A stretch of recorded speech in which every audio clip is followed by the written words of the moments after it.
Verify 1010, investigated reported disturbance at Acer Plaza. 10-4 dispatcher, verify address. That's Acer Plaza, repeat, Acer Plaza.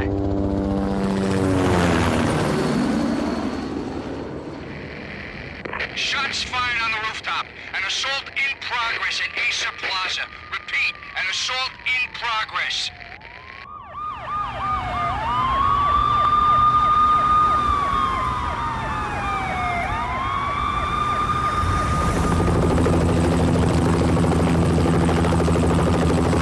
It's a war zone down here. 1085 dispatcher, need additional units. Additional units now. Officer in danger. Officer in danger. 10-5, please repeat, 10-5, all units, emergency. Officer in danger, Acer Plaza, repeat, Acer Plaza, all units.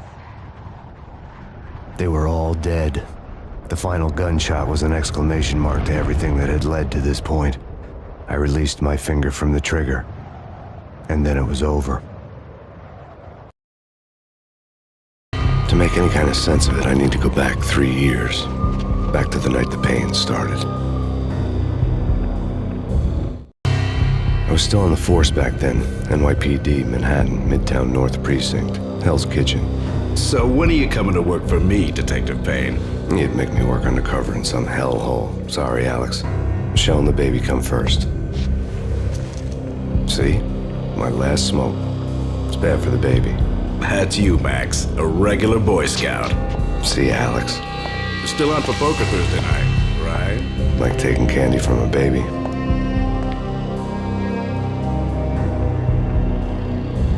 Life was good. The sun setting on a sweet summer's day, the smell of freshly mowed lawns, the sounds of children playing, a house across the river on the Jersey side, beautiful wife and a baby girl. The American dream come true. Honey, I'm home. But dreams have a nasty habit of going bad when you're not looking. The sun went down with practiced bravado. Twilight crawled across the sky, laden with foreboding.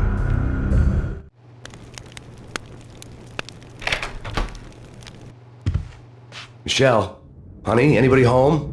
I didn't like the way the show started. They'd given me the best seat in the house, front row center.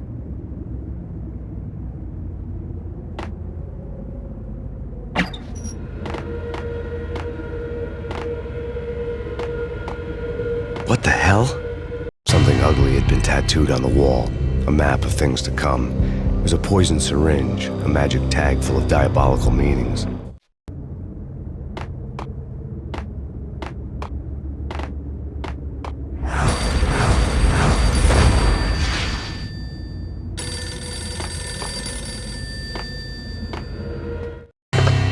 Listen, someone's broken into my house. Call 911. Is this the Payne residence? Yes, someone's broken into my house. They're still here. You have to— Good. I'm afraid I cannot help you. Who is this? Hello?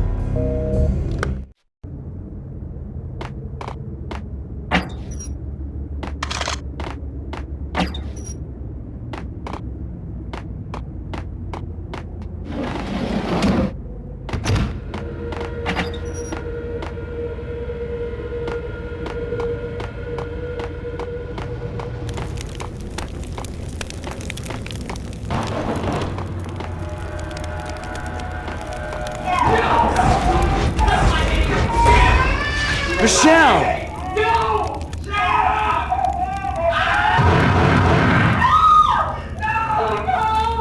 No, man!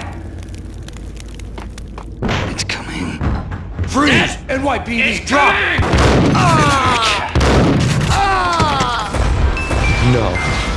No, please, God, no.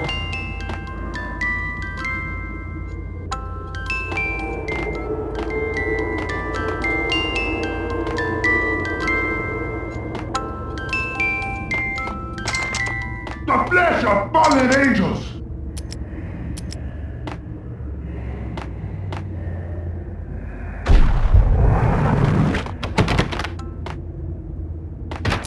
I'm gonna hurt you!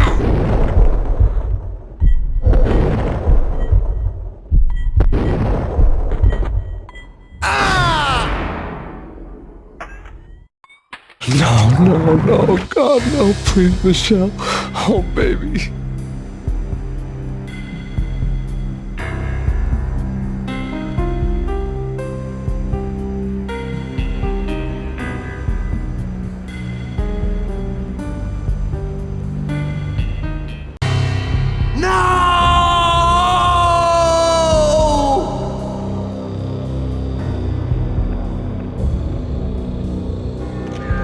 was 3 years ago.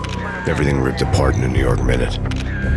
The killer junkies had been high on a previously unknown designer drug, Valkyr, V. After the funeral, I told Alex I'd be transferring to the DEA. It took us 3 long years to get a break in the Valkyr case. Then, finally, 2 months ago, a dime dropper tipped us off that Jack Lupino, a mob boss in the Punchinello crime family, was trafficking. I went undercover, infiltrated the worst mafia family in New York. I came in from the cold and the dark. Outside the city was a cruel monster. I've been slowly working my way from the small time to the big fish, trying to get to the source of the drug. Alex and BB were my only contacts in the DEA, the only ones in this decrepit city who knew I was down here. BB here. Something urgent has come up with Jack Lupino. You need to meet with Alex immediately at the Roscoe Street station. I hadn't had a face-to-face with Alex since I'd gone undercover. Outside, the mercury was falling fast. It was colder than the devil's heart, raining ice pitchforks as if the heavens were ready to fall. Everyone was running for shelter like there was no tomorrow. It didn't get any better when I got to the subway. The feeling hit me like a point-blank shot straight in the face. Something was not right about this. My Beretta stirred nervously under my coat, but the train doors had already shut behind me, and I was in for the ride. Next stop, Roscoe Street Station, and Alex.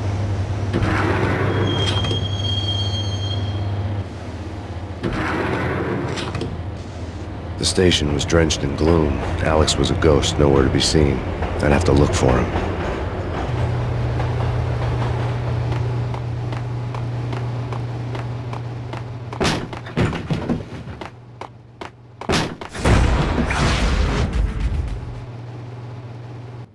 Death was in the air at Roscoe Street. I'd have to find Alex fast.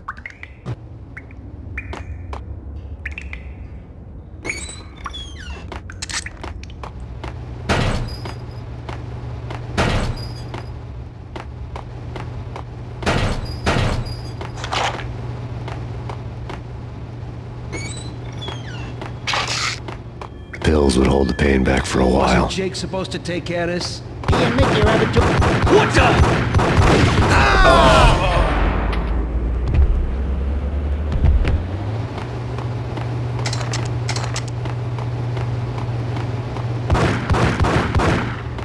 Yeah.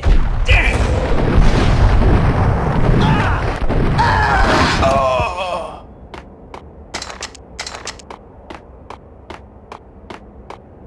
Yo, guys. Yo, what the?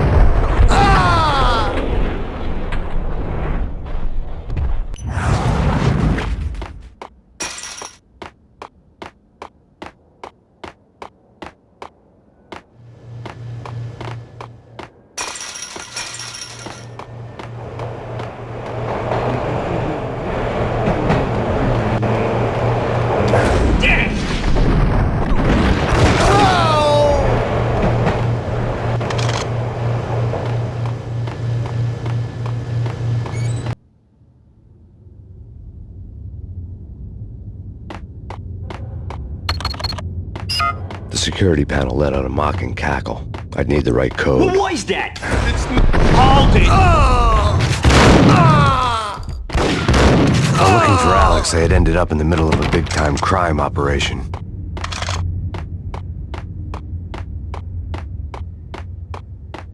Kiss it.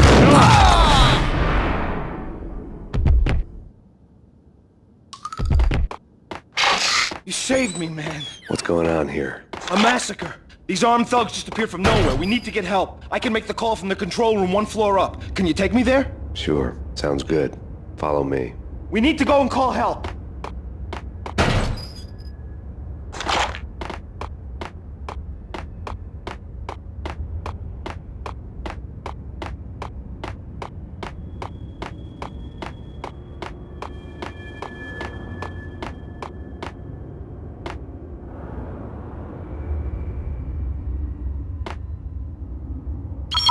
Home free. This way.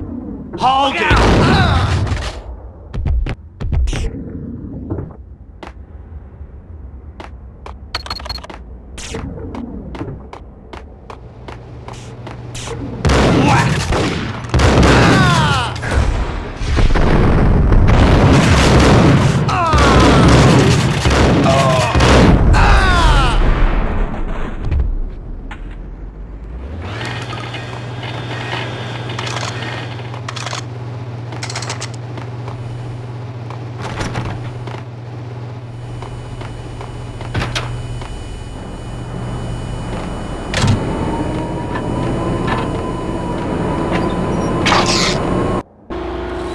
The train lit up like a Christmas tree. Power was back on.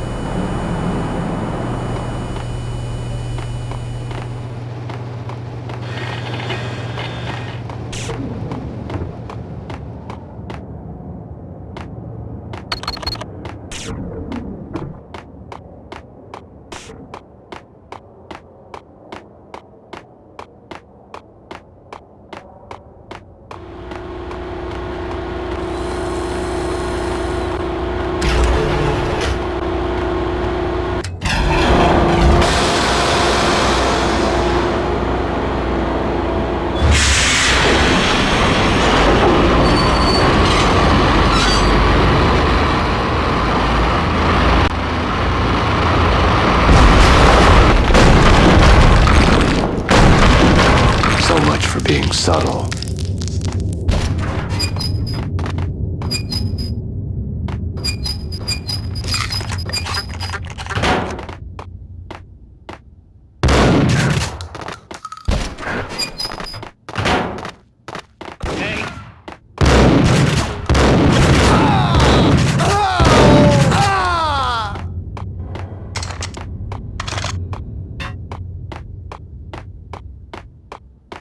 The rusty door led to an abandoned part of the station, closed off since the early 40s.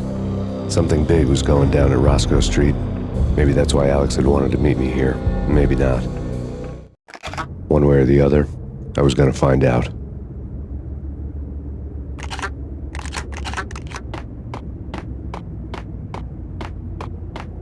Right? Right.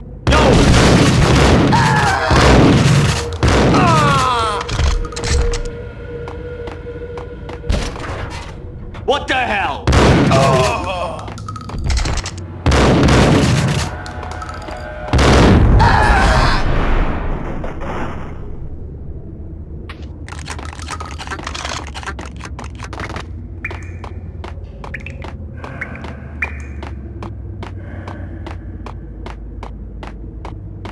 Like Lapino. Now that's spooky.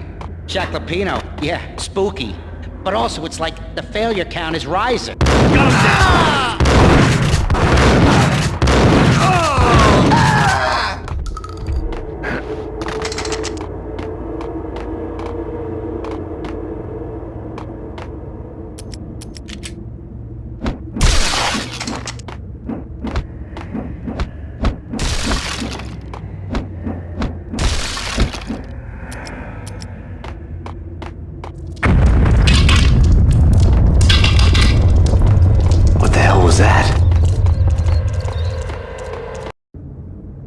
All done here. Give me the detonator. Whack the sucker!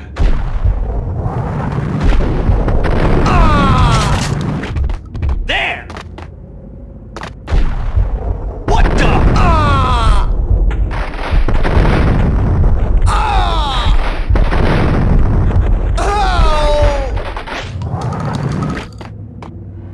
The door had been welded shut ages ago and the bomb was missing a detonator.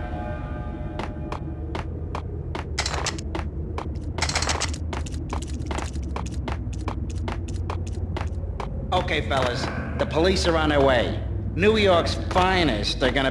Whack the sucker!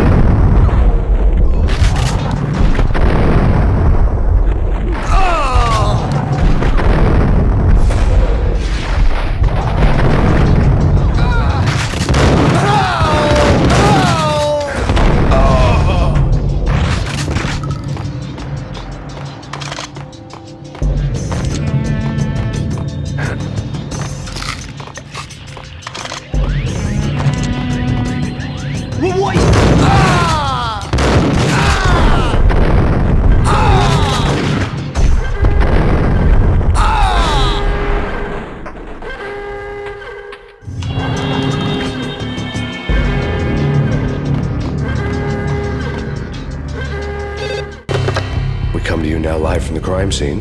Who is this? Right back at you. This is Deputy Chief Jim Bravura from the NYPD. You are to cease your criminal activities and surrender immediately. Sure thing, Jim. Me and the boys have been talking and everyone's real sorry. They'll never do it again. Who the hell is this? Being placed at the scene of a bank robbery wouldn't have tipped the odds in my favor.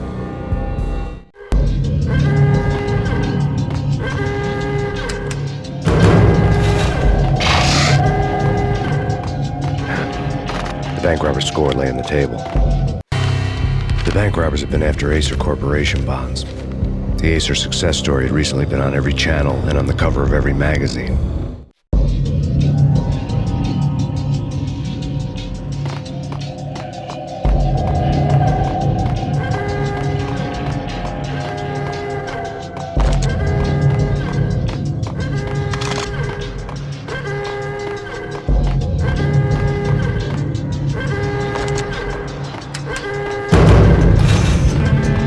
Bank robbers had left their tools on the table. Judging by the detonators, the crooks had bought enough explosives to send Lady Liberty into orbit.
Hold it! Max! Jesus, you almost gave me a heart attack! I nearly shot you! Alex, I'm glad to see you. What the hell's going on? There are more corpses here than at the city morgue!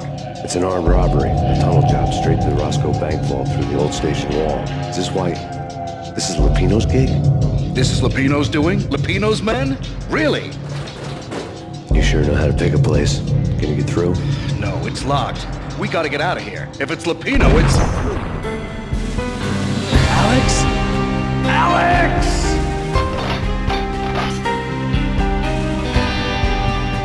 There was nothing I could do. He was dead. I could tell by the empty, accusing stare of his eyes.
Alex had kept me relatively sane for the past 3 years.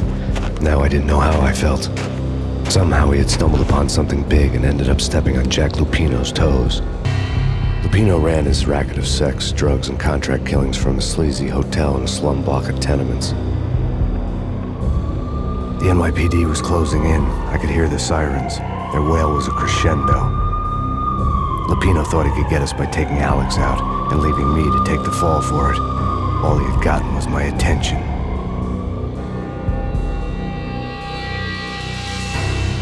I went for the hotel first. It was a sad old thing with flickering lamps and faded colors, cheap mobster punks and tired-eyed prostitutes. I walked straight in, playing at Bogart like I'd done 100 times before. place was run by a couple of murdering mobsters with shark smiles. The Finito brothers. Ladies and gentlemen, it's the Payne in the butt. Payne to the max. You're killing me. Did you make that up yourselves, or you get some wino downstairs to come up with it? Don't answer that. A rhetorical question. I got something for the boss. Lupino around? That kind of depends on who's asking. A friend or a junk squad plan. Don't answer. It's one of them, how do you put it, rhetorical questions. Lupino ain't here, but he said bye. Lupino wasn't in his cheap hotel. Instead, I ran into the Finito brothers. My cover had been blown. The door slammed shut behind me. And then I was dodging bullets like raindrops. Payne in the butt. Ha ha! Payne to the max. Junk squad kid. Got a ticket to Marble City for you. East and lying down. Friggin' A.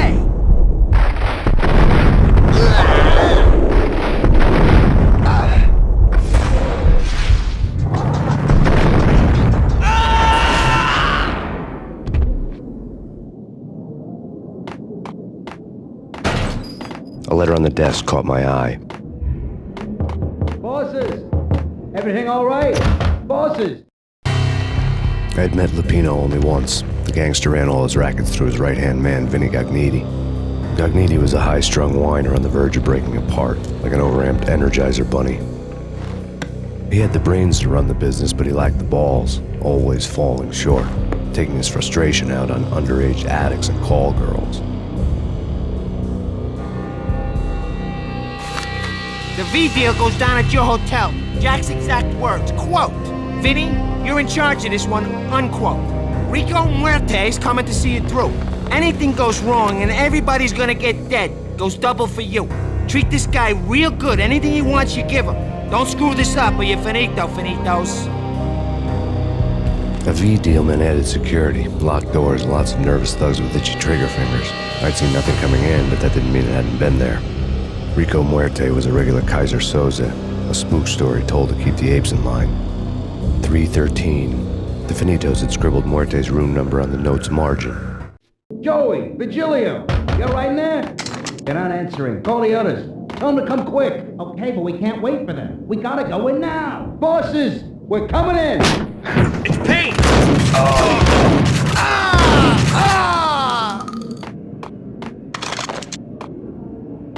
Getting out was not going to be easy. The staircase was locked and the elevator had been busted for a decade or more.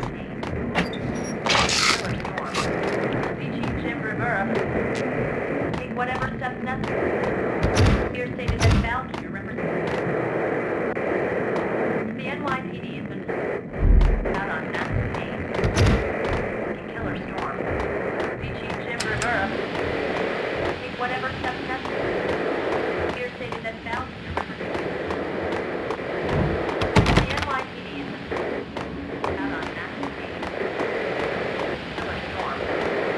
In his press conference today, the mayor stated that Valkyr represents a clear danger to New York and called for drastic actions to eliminate the problem.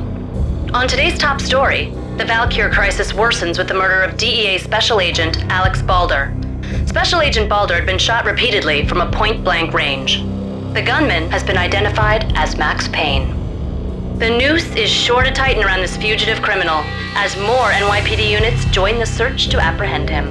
I had just gotten my 15 minutes of fame.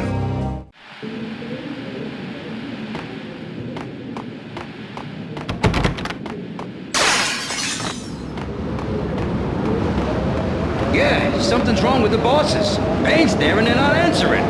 Let's go already. Payne's gonna pay in spades.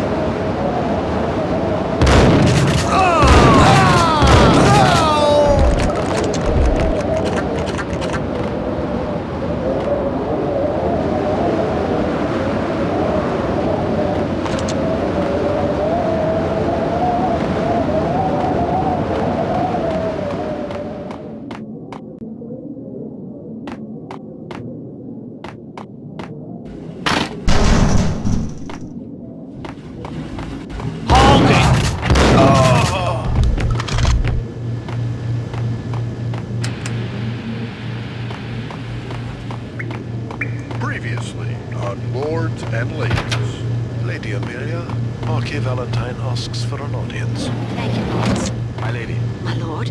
And now, an all-new episode of Lords and Ladies, brought to you in part by Acer Corporation.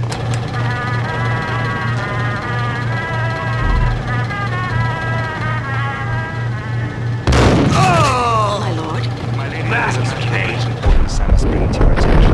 My lord, there is? There isn't it. Upon that distant forest path, there has been sunlight and the autumn leaves blazing like the colors of your hair.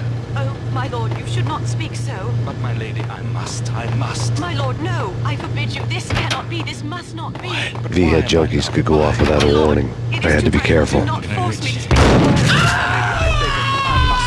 I would rather die than not know. Yes, my lord, we should both be dead, for this shame is too great for the living. My lord, I am your long-lost sister. It's Payne!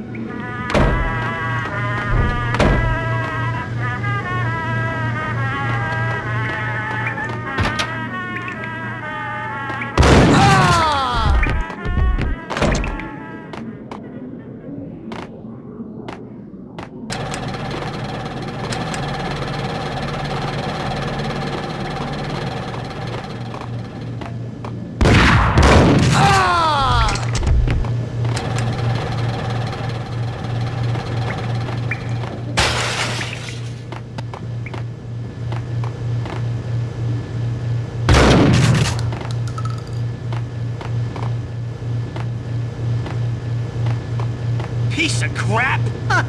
Oh, careful, it might kick back. Killer vending machine. You talking to me? Tough guys.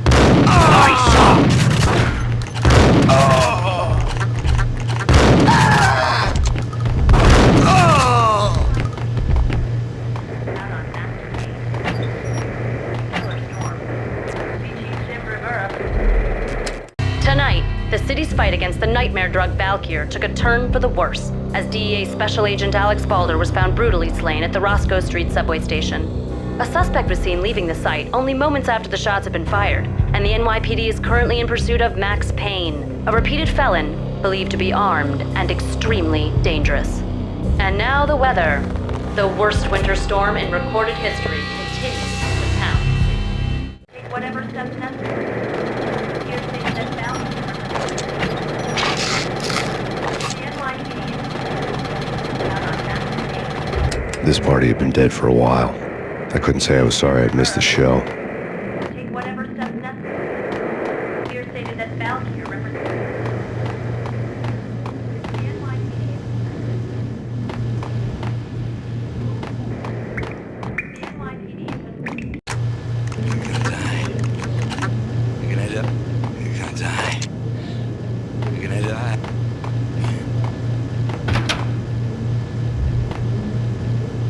Got him dead!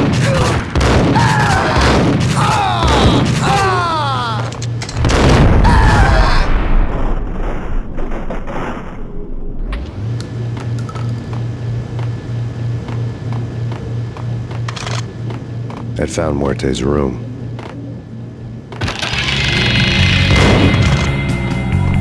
Muerte. Our investigation had turned up nothing to link Angelo Punchinello, the head of the Punchinello family, to Valkyr. All tracks had ended with Jack Lupino. The letter in Muerte's room was signed by the Don himself. It was the first hint that the Kingpin knew what was brewing inside his syndicate. The trouble you got into after the Chicago screw-up. The Punchinello family bailed you out. You have been waiting for a chance to pay us back. One of our trusted boys has a monkey the size of King Kong on his back. And we need your special skills for backup on a major deal. Collecting evidence had gotten old a few hundred bullets back. I was already so far past the point of no return I couldn't even remember what it looked like when I had passed it. Received a letter.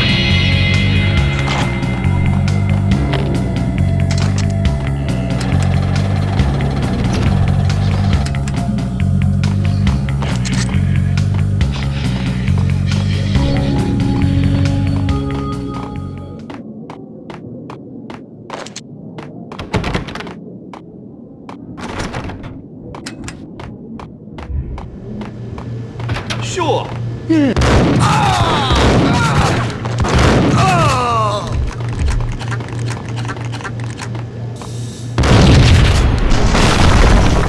Hold it! Told you. God damn! I thought it was a bomb for sure. Nah, the Russian wouldn't dare. This has been waiting to happen. I thought it was a bomb. Hold it!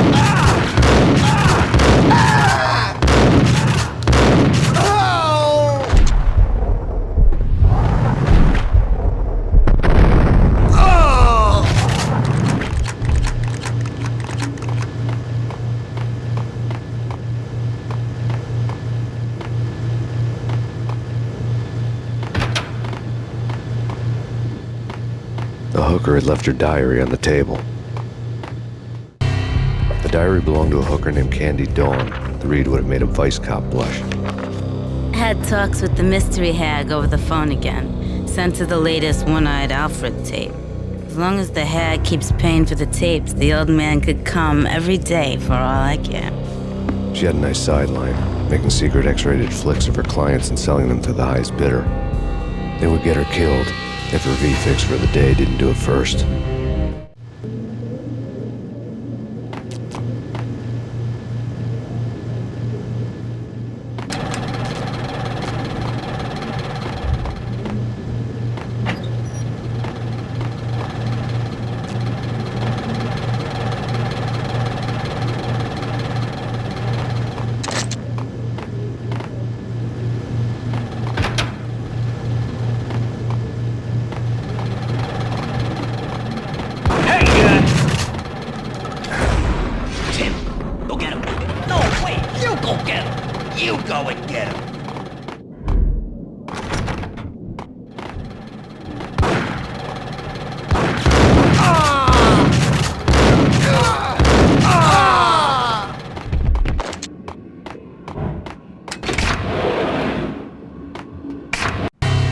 The old service elevator rumbled down to the bowels of Jack Lupino's hotel.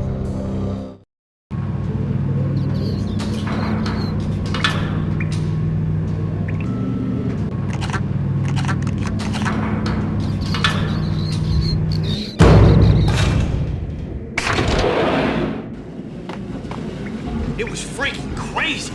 The cops were doing a full-scale siege next door. More traffic than rush hour. I mean...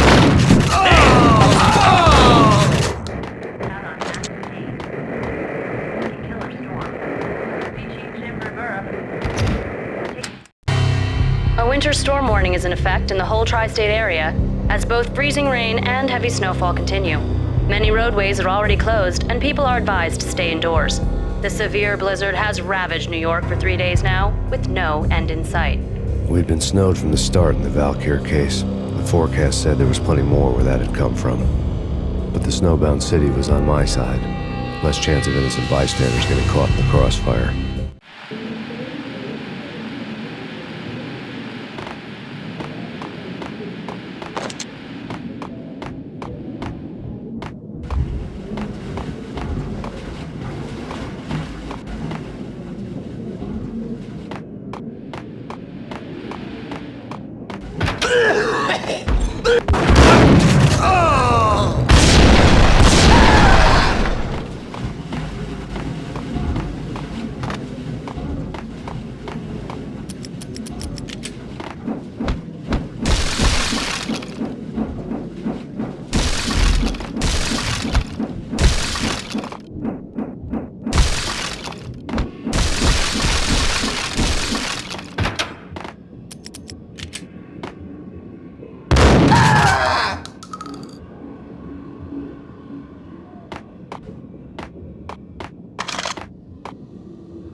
Exhibit number 1, a newspaper. A dead man tied to a chair lay on the boiler room floor. Captain Baseball Bat Boy has an unbeatable track record in superhero death matches. But a 6-pack of root beer gets me every time. The murder weapon was a baseball bat, now lying in a pool of drying blood next to a newspaper folded open on a Captain Baseball Bat Boy comic strip.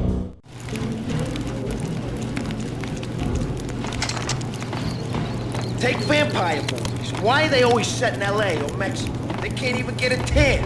If I was a bloodsucker, I'd move to the North Pole. Winter's one long night. Yeah, and what would you eat? Suck blood from penguins? Nah, Eskimos, man, Eskimos.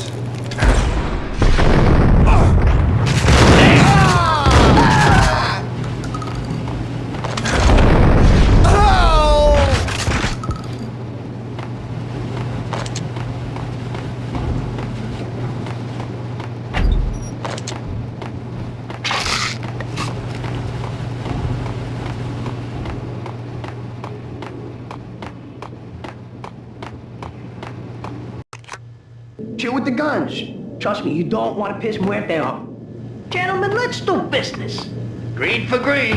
Cheers, a green-eyed ape. Oh! Whack the sucker!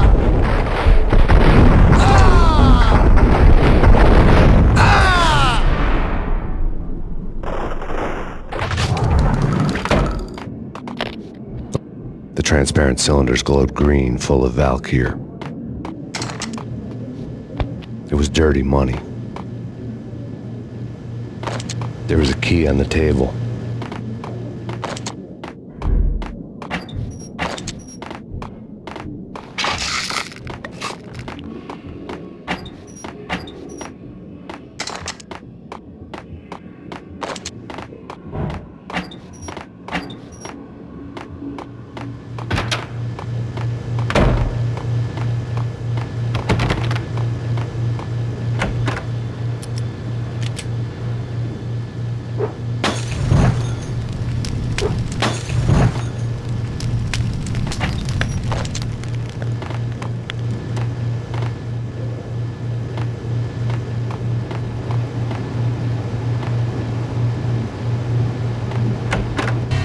Two mad dog killers, ready to murder each other. They step into the next room, and I'm thinking, now they're gonna do it. But no. They sit down in front of a TV and solve their differences with the Kung Fu fighting video game. I tell you, Candy, I was so depressed, I strangled them both with the video game cables. Oh, Rico, you're so bad. I am, ain't I?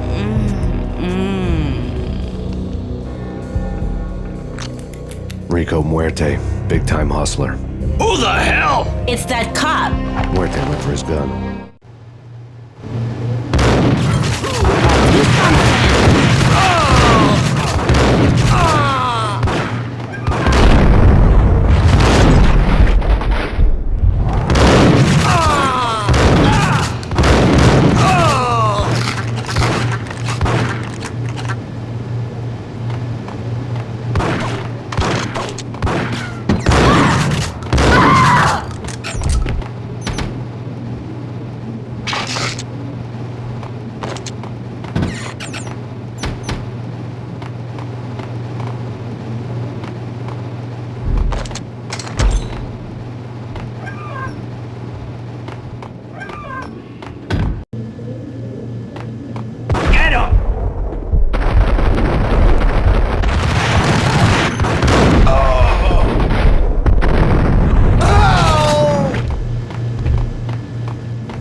The antique switchboard was still in use.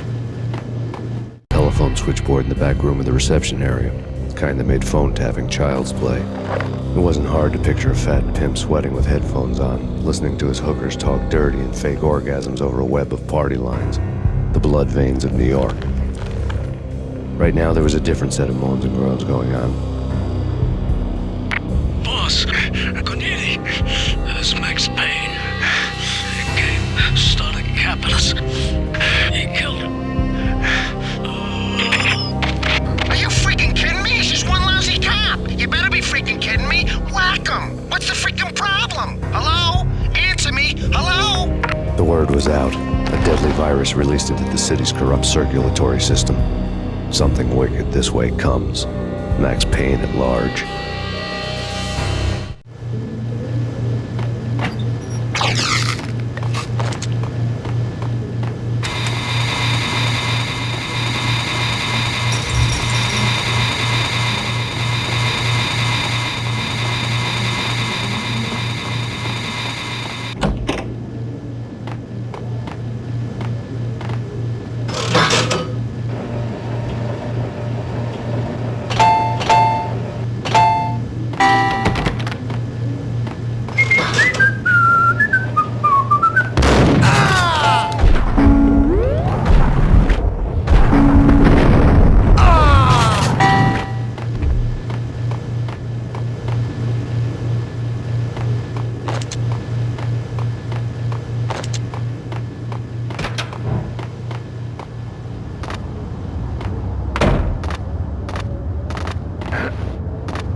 away, blow town.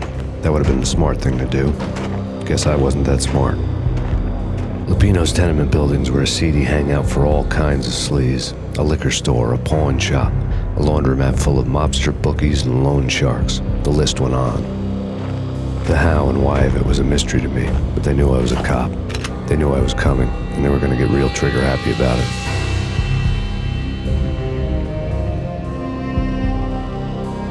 I got to see Lupino's hangout all lit up. A bomb went off, turning snow into liquid gold. A pillar of fire lifted the remains of a car straight up into the air. The flames were highlighted on the hood of a black Mercedes-Benz as it coasted down the street real slow, as if the driver didn't have a worry in the world. I got a good look at the man riding shotgun. It was Vladimir, the head of the local Russian mob, the fly in Don Punchinello's soup. The ringing in my ears was the sound of a mob war being waged.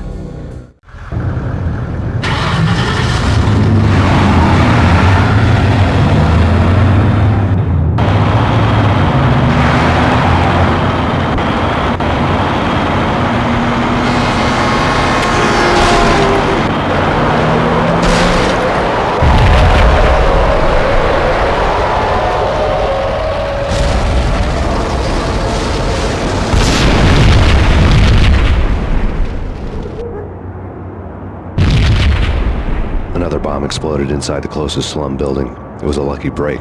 The goons inside were spooked, but luck always came with a price tag. More bombs could still be ticking inside, and the cops would already be on their way. Jack Lupino's suite was on the top floor. At least it used to be, before the explosive makeover.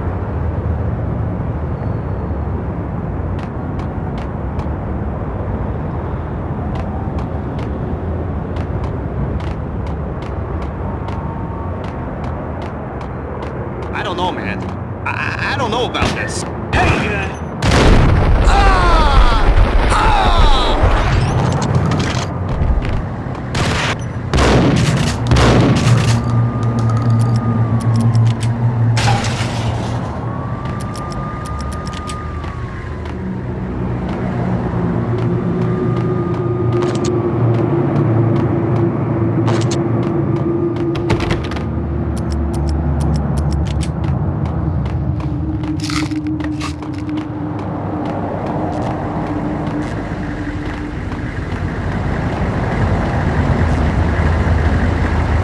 The headlines were depressing.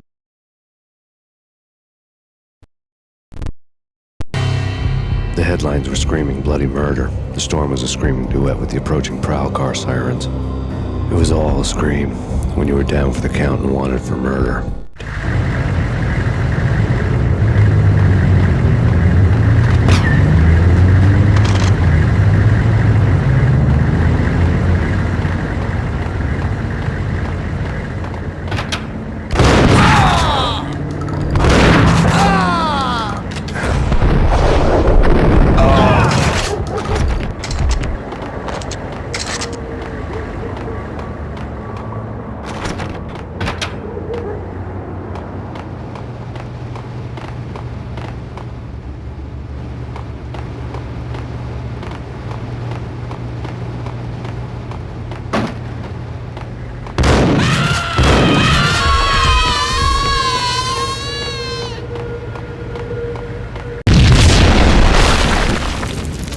The whole building was rigged with explosives.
beaten-up phone in the entrance hall was ringing.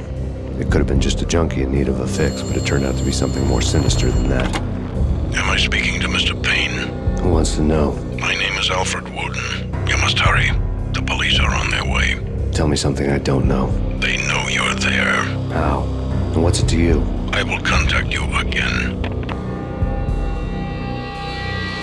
The cops arrived, sirens singing in the off-key harmony of a manic-depressive choir. I had a few minutes while the SWAT team would go through their usual routine. By the time they busted in, I needed to be long gone. Max Payne, this is Deputy Chief Jim Bravura from the NYPD. Drop your weapons and come out with your hands above your head. What was that? It's nothing. Relax.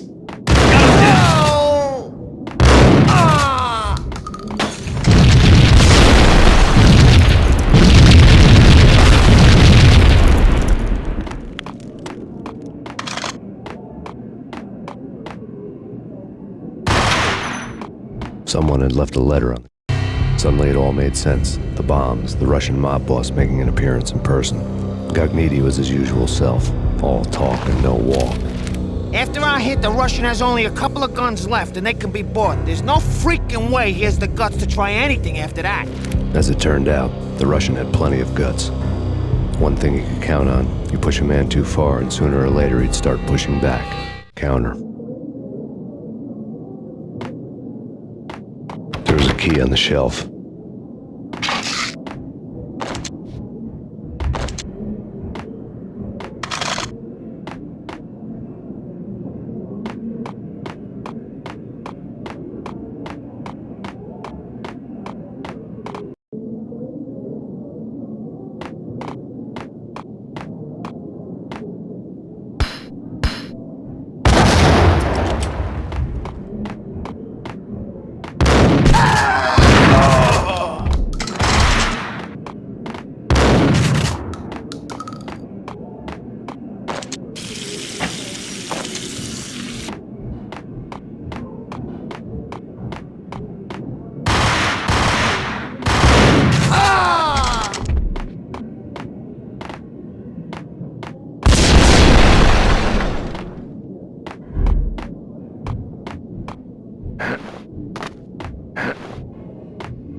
Bombs had destroyed all the stairs up to Lupino's office. The alternate route led there by way of adjoining rooftops.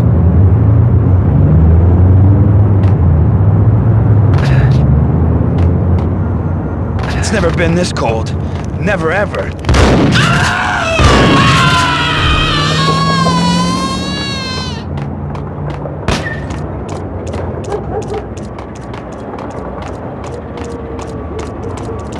To get to the roof, I'd need to get to the elevator through the locked door up ahead. Pizza delivery. Never seen you before. Buzz off, Joker.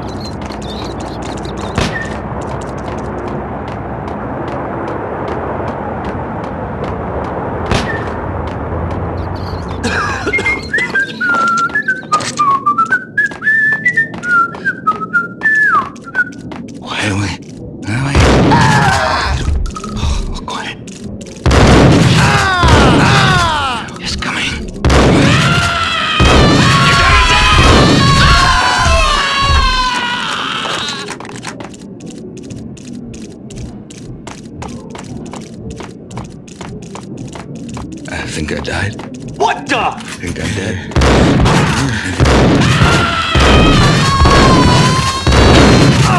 Hold it.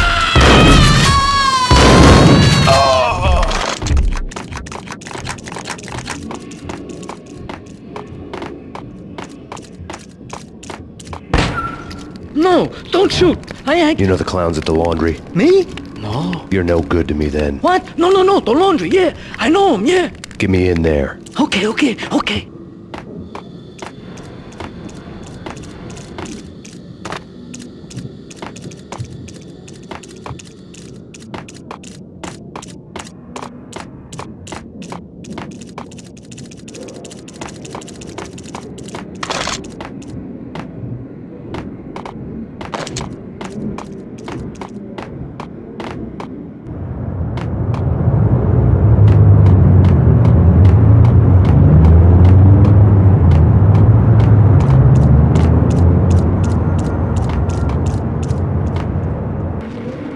It's me. Open up. Let me in, quick. Not so fast. The password. John who? Come on. Okay, John Woo. All right. Come right in. It's a trick! It's Payne!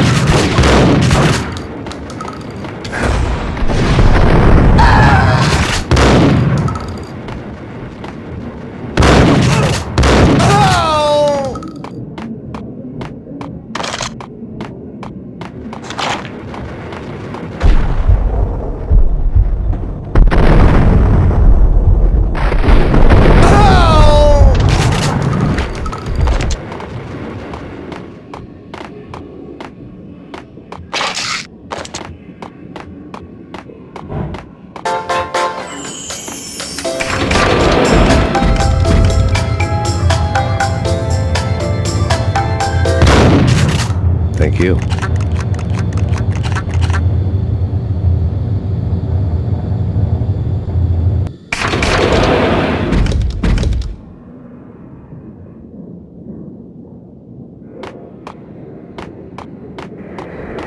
The NYPD. Hold on. Be out soon. Chief Jim Rivera.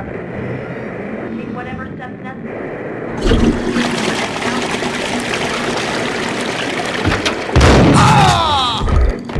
Out on massive Payne. Killer storm. Chief Jim Rivera. Take whatever steps necessary. Here stated that Valky. New York City is in crisis tonight, with reports of Valkyr-related gang war in the streets of the Bronx. Apparently, Max Payne, wanted for questioning in connection with the slaying of a DEA special agent earlier tonight, is waging a one-man war against his former partners in crime. Among the list of casualties so far are notorious mafia members Joey and Virgilio Finito, as well as Rico Muerte, himself a fugitive from the law, and a suspect for several murders in the Chicago area. The NYPD has been placed on full alert. A citywide APB has been put out on Max Payne. Deputy Chief Jim Rivera has promised to take whatever steps necessary to bring him to justice. What those steps may be remains to be seen. For CNN TV News, this is Kira Silver.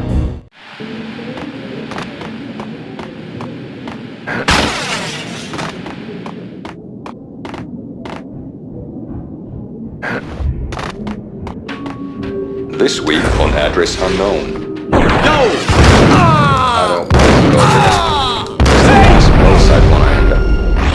That's where I always end up anyway. Only, it's not me talking to the pink flamingo, but someone who looks the part down to the finest detail, except that he's evil.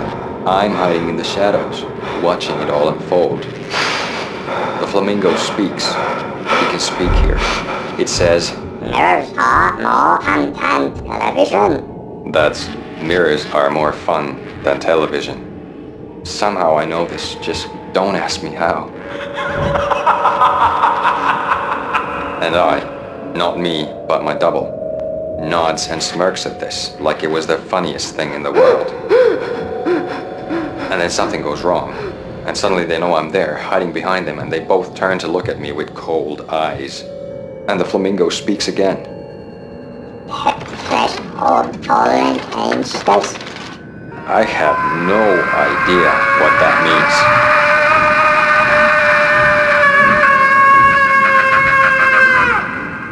And that's when I always wake up to my own scream, in that brightly lit white hospital room, strapped to my bed.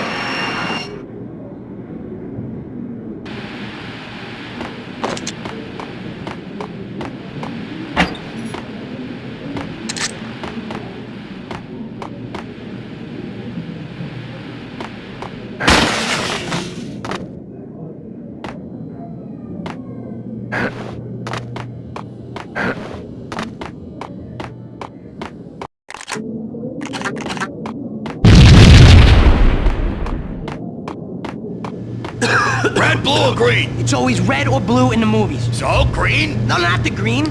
Ah!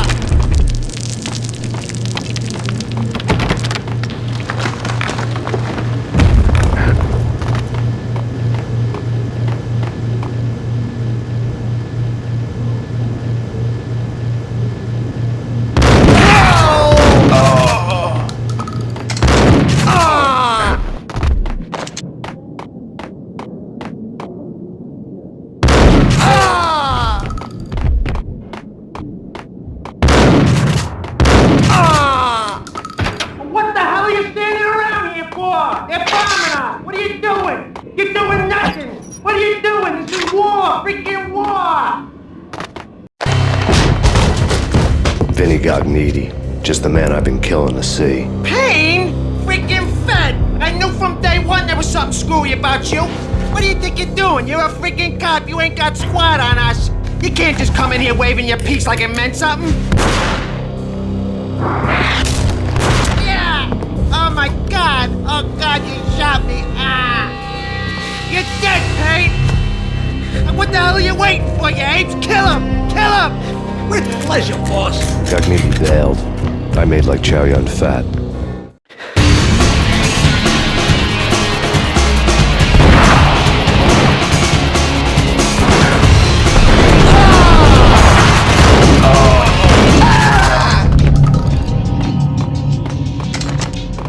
A crumpled letter lay on Gognitti's desk. The letter was addressed to Don Punchinello, but Vinny had never had the nerve to finish it. Jack's gone voodoo. Just the other night, he shot Dino because he wanted to see what his brains looked like splattered on the wall. He's a freaking mad dog. We're running out of men and business fast. Gognitti had been living in mortal fear of his boss. Jack Lupino was a psycho.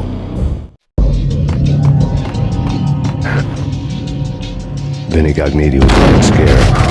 He could run, but with a bullet in his stomach like a broken bottle of Tabasco, he was quickly running out of time. He knew where his boss was, and I wanted to square things up with Jack Lupino. Gognitti would be moving fast.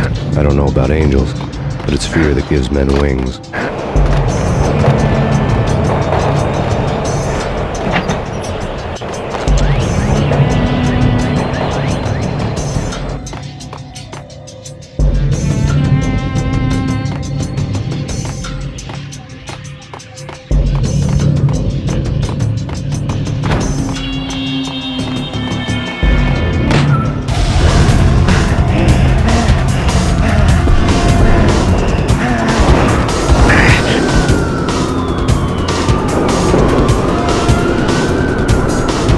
Gognitti hitched a ride. To catch him, I'd have to follow his lead.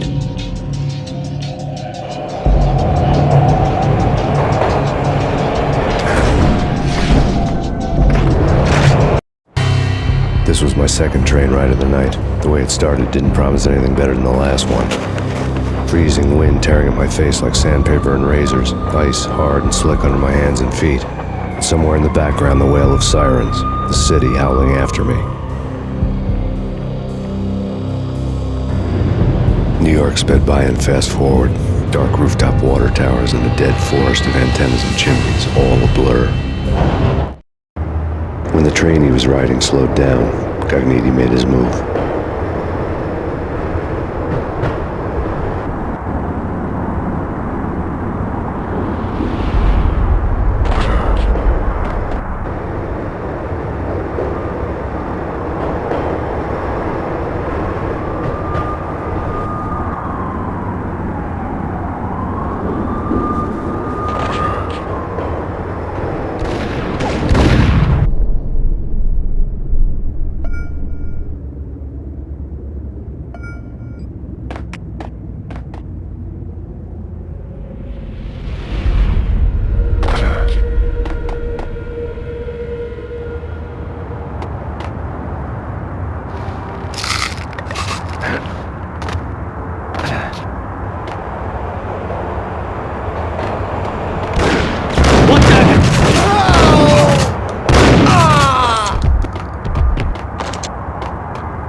You, on the roof! Drop your weapon and lie down! I repeat, drop your weapon and lie face down! It's Payne! He's coming down the stairs! Shoot the bastard! Okay, boss, we got it. No trouble.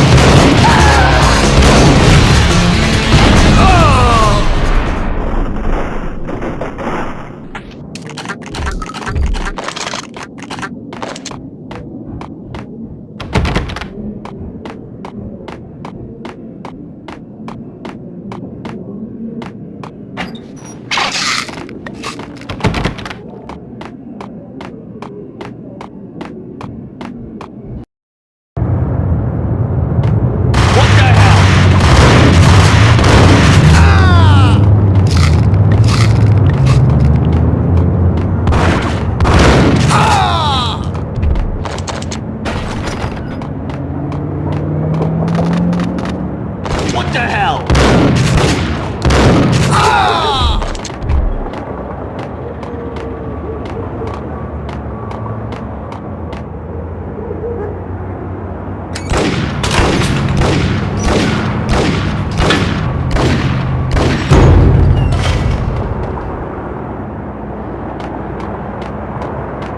Hold it!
nowhere left to go. We are very close to capturing him. You'll get a full statement then. Right now, I've got better things to do, ma'am. That was Deputy Chief Jim Rivera from the NYPD with no further comment at this time.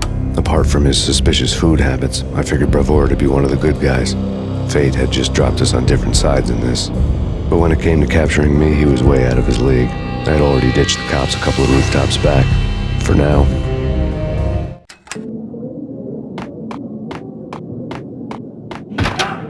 I can hear him! Ready? Keep the guns pointed at the door. Okay, this is it. Any moment now, Payne's gonna bust through that door with murder stuff. Nice!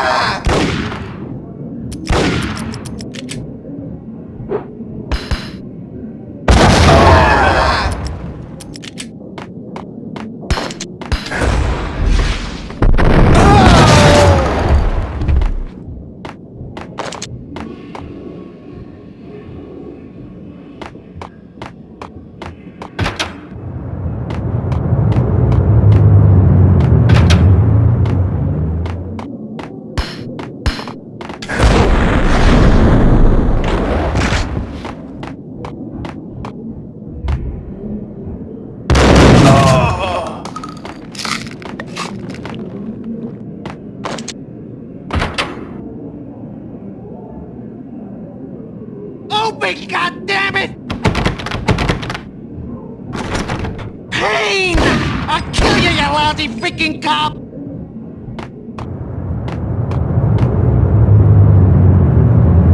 There!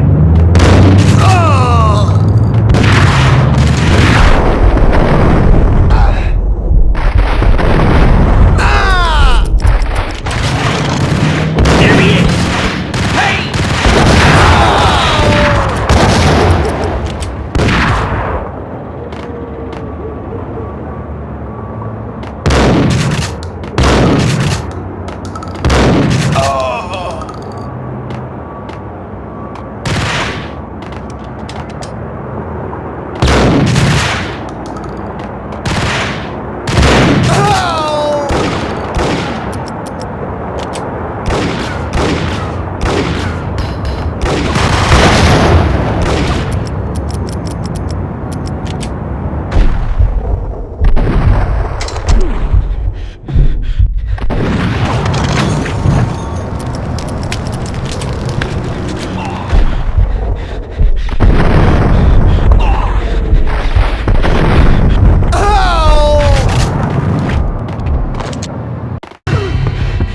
Gagniti ran out of steam in a dead-end alley with steam boiling out of the sewer grates like all the fires of hell were burning high beneath us.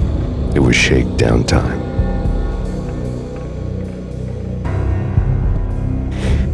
Where's Lupino? Screw you! Bad start, Vinny. Police brutality! I rate pretty high on that. You can't just hurt me in cold blood! Just keep telling yourself that. Listen good, Candyman. I'm not gonna be anybody's fall guy. I want to know where your boss is hiding. There was no glory in this. I hadn't asked for this crap. Trouble had come to me in big dark swarms. The good and the just were like gold dust in the city. I had no illusions. I was not one of them. I was no hero. Just me and the gun and the crook. My options had decreased to a singular course. I'll tell you, just don't hurt me no more. Lupino's at Ragnarok, the nightclub. Book me, take me, hold me to the freaking jail, just don't hurt me. Your rights will be read at your funeral. Ragnarok was Lupino's private nightclub, a den of drugs built into an old theater. I knew what waited inside. V-head junkies ready to explode in random acts of senseless violence. And Lupino's goon squad, the worst stone-cold killers this side of hell. Ragnarok was as inviting as a headache, flickering and flashing to a machine gun beat. The belly of the nightclub was a gothic theme park that began with bondage games and led to the nasty stuff from there. As subtle with its dark message as a cop killer bullet through the heart. Like father, like son, just like Jack Lupino.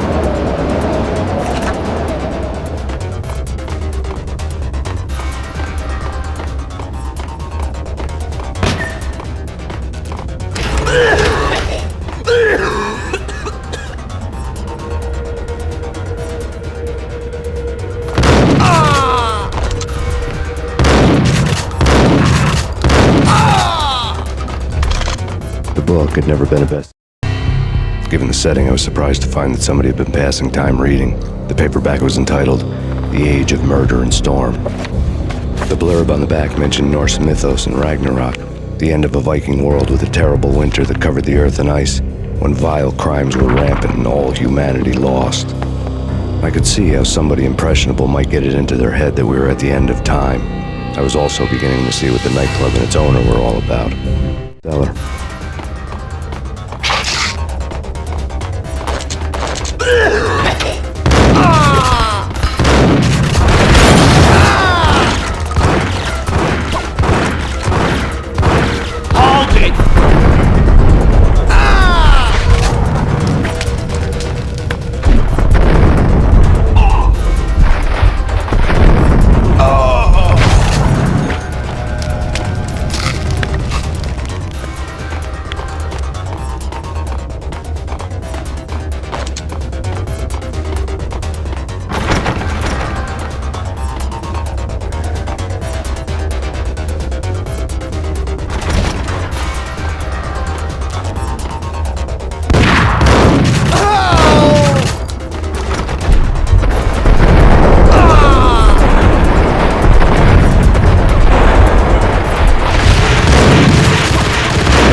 Books on the occult had been piled on the table. The room was stacked with light reading, such as Necronomicon, Witchcraft, and Paradise Lost. Old exotic titles like Malleus Maleficarum and De Umbrarum Reini Novum Portis. Books with pentagrams on their covers, all dealing with the occult and the infernal, lying between stacks of horror videos and a couple of Ouija boards. The only thing I could take seriously was the thought of Lupino taking it seriously. He had been spending a lot of time getting intimate with the guy downstairs.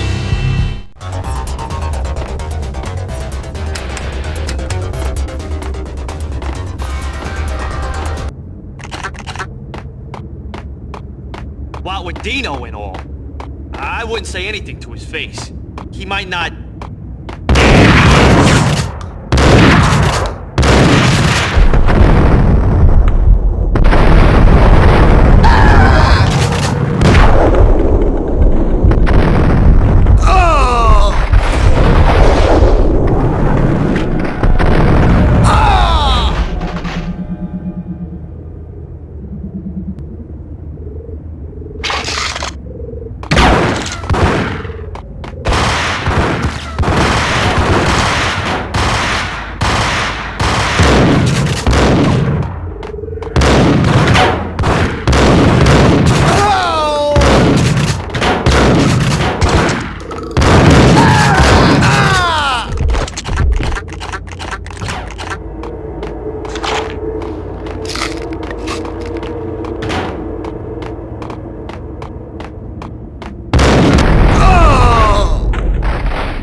The backstage area led to Lupino's inner sanctum. The hot air inside was like an invisible wall, thick with incense and something else, a sickly sweet smell that made you gag.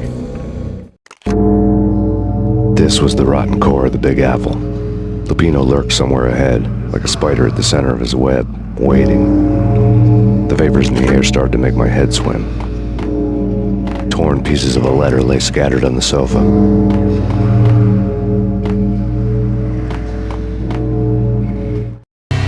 Punchinello had threatened Lupino in writing. The note had been torn to pieces, bloody fingerprints all over them. Don't want you to think that one of my boys is not playing with a full deck. Shape up, Jack. We are running a business here. I'd hate to send the trio to strong-arm you. The trio were the Don's notorious henchmen. It was obvious that Lupino hadn't been intimidated by the threat. Lupino's notes covered the table. Jack Lupino was crazy, all right. The table was scattered with notes of demented arcane nonsense written in rusty blood, a mishmash list of demons, devils, and dark gods evoked. Beelzebub! Asmodeus! Baphomet! Lucifer! Loki! Cthulhu! Lilith! Hela! Blood given to you all. He was after that old Faustian deal, your soul for power and fortune. Just sign on the dotted line with your blood. Lupino's notebook lay on the pedestal. Jack Lupino was crazy, all right. Mythic wolves, let loose to devour the sun and the moon. Lupino is the wolf. I'm Mr. Beast, the big bad Fenris wolf. I'm the end of the world man, wearing the flesh of fallen angels. After Y2K, the end of the world had become a cliché. But who was I to talk? A brooding underdog avenger alone against an empire of evil, out to right a grave injustice. Everything was subjective. There were only personal apocalypses. Nothing is a cliché when it's happening to you. The flesh of fallen angels! Come to me all! Astaroth, Beelzebub, Asmodeus, Baphomet, Lucifer, Loki, Satan, Cthulhu, Lilith, Ella! Blood to you all! Secret living under the skin of reality. I've seen it. The corruption of flesh. Ow! I'm the wolf, yeah! I am the wolf! It's close. It's coming. You have the end.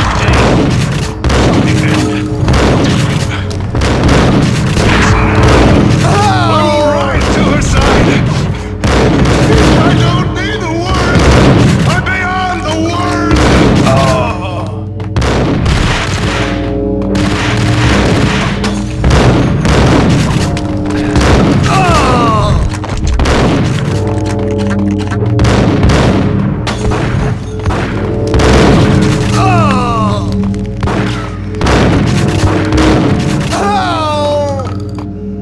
Hold it!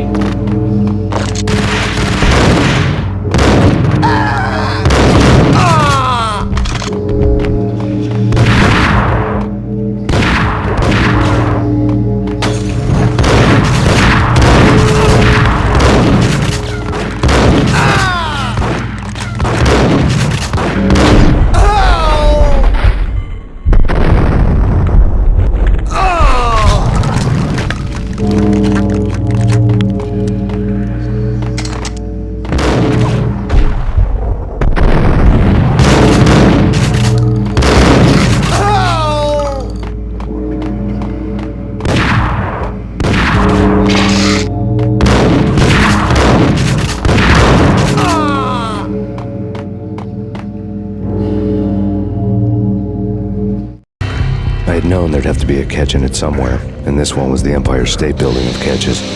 Lupino was pumped up and dying to go 15 rounds with a mutant alligator. And then he started this spooky monkey talk, straight from a bad dream. Mine. I have tasted the flesh of fallen angels. I've tasted the devil's green blood. It runs in my veins. I've seen beyond the world of skin, the architecture of blood and bow and arrow. Death is coming! She is coming, and hell follows with her. This is the twilight winter. I am ready to be her son. Her time is now, and all who stand in her way must die!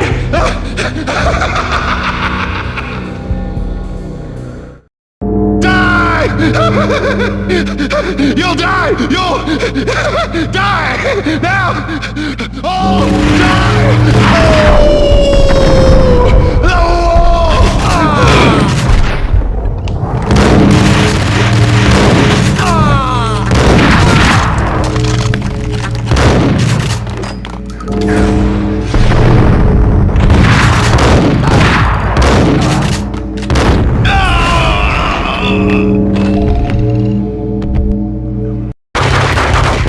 Finally went down. I wanted to make real sure he'd stay that way. He was a bad monster. Turned them into friggin' zombie demons from outer space. I think he's dead already. Huh? And that's when it happened. But dead or not, you've got the wrong guy. In stepped this knockout femme fatale holding a gun to my face. I returned the favor. Lisa Punchinello. Lisa Punchinello was the Don's wife. Mona Sachs. Lisa's evil twin. Your safety's off, evil twin. You might hurt someone with that gun of yours. Lisa's the damsel in distress. I'm the professional. I'd blow you away without batting an eye. Sure, and you can check out my credentials splattered all over this joint. Jack couldn't have framed you. Not the state he was in. We're after the same slime bag. Angelo Quincinello's the one who murdered your friend and framed you with it. You know this for a fact. I've got my sources. I don't have a clue these days. I just shoot them as they come. Who put a contract on the Archfiend? This one's mine. I hate the guts of that sadistic wife-beater.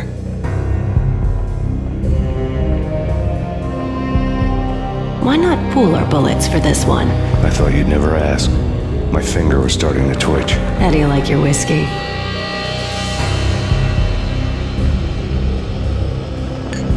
I'm easy, as long as you don't try to slip me a Mickey. You're a real angel, Max. It was good stuff. Tasted sweet as honey going down. Nothing personal. Can't risk you going berserk and getting Lisa killed.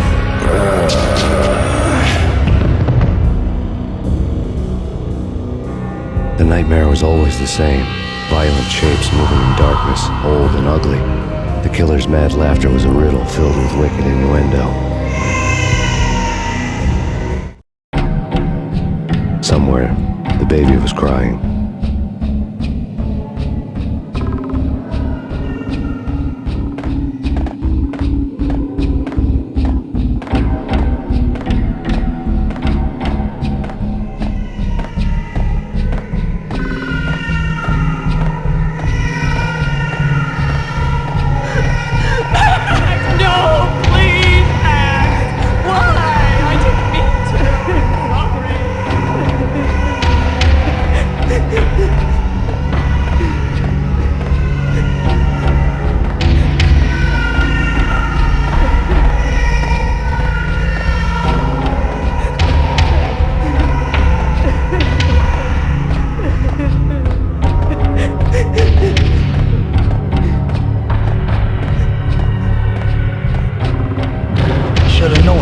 Found you snoring next to Lupino's corpse.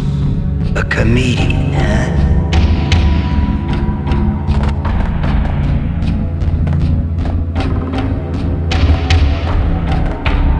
The pictures were filled with good old times. Alex and I had a few moments of glory between us. Crime-fighting comrades, the best in NYPD DEA collaborative team. Good-hearted macho bullshit like that. I would have given anything to have him here as my backup. No such luck. No luck at all. Michelle looked at me from the photo. The Payne family. Happiness captured in a Polaroid moment. I had thought it would last forever. Till death do us part. I didn't want to think about it. As long as I didn't, it could never happen. But I had broken my own rule. The thought had already slipped in. Fear was rusty needles poking at my brain. Cold and scaly, it slithered down my chest.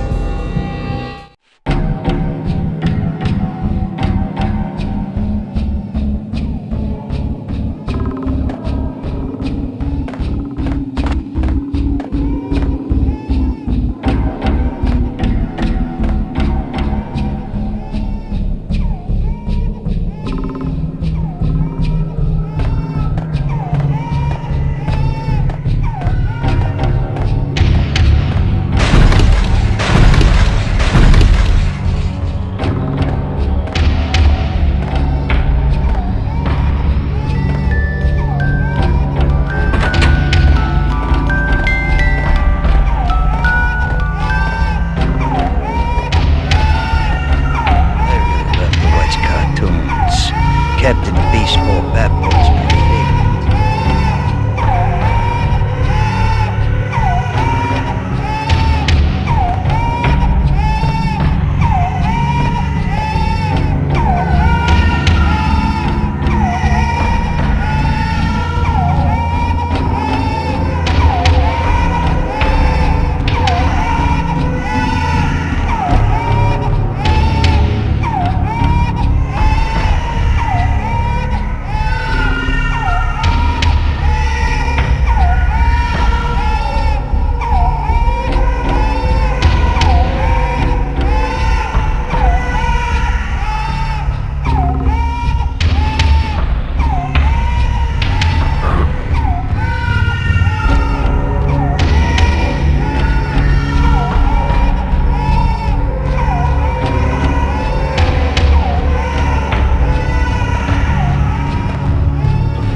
no, please, God, no.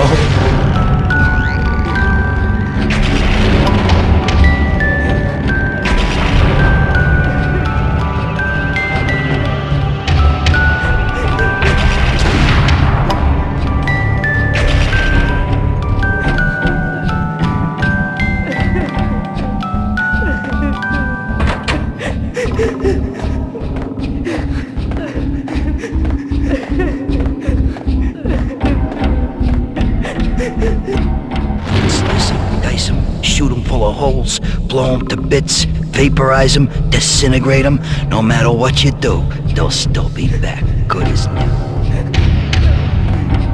Michelle's diary. Michelle was working part-time in the district attorney's office.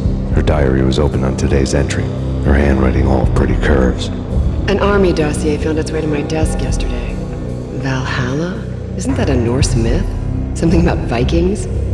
I tried to tell Max about it, but he was busy, that cute frown on his brow. Guess it's nothing, just a mix-up at the courier service.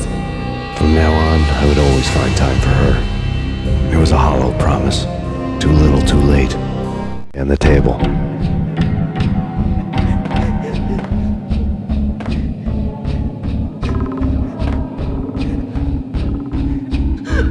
Max, no, please, Max. Why? I didn't mean to. I'm sorry.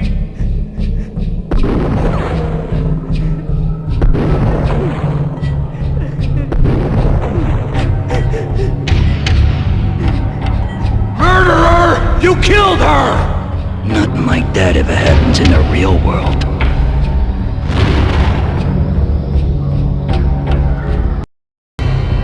I woke up in a bad dream. My head felt 2 sizes too small for my brain. Max Payne, I envy your name. And the killer was smiling. Pleased to meet you. I'm Frankie the Bat Niagara. Niagara, as in you cry a lot? He had a baseball bat and I was tied to a chair. Pissing him off was the smart thing to do.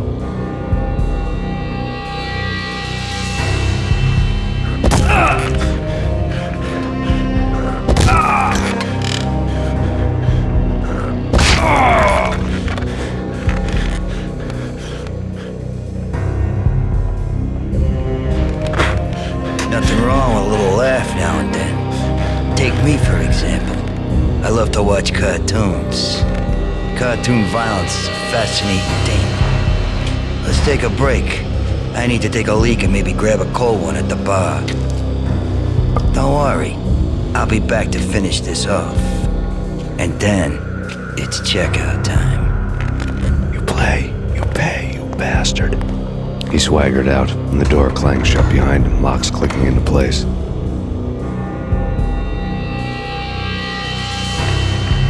Everyone makes mistakes. Mine hadn't been to crack jokes about the goon with the bat. He'd have cracked my skull regardless. It hadn't even been to trust a girl with a gun. I had blindly gone after the first bad guy on my hit list when I should have been aiming further up the ladder, at the head of the Punchinello family. I couldn't bring myself to be pissed at Mona. Guess I had a soft spot for her pretty face.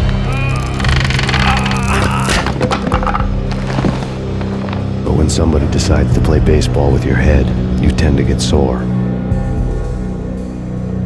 They had dragged me back to the basement of Lupino's hotel. I was beaten, bruised, and blue. I felt like the chair I had broken to get free.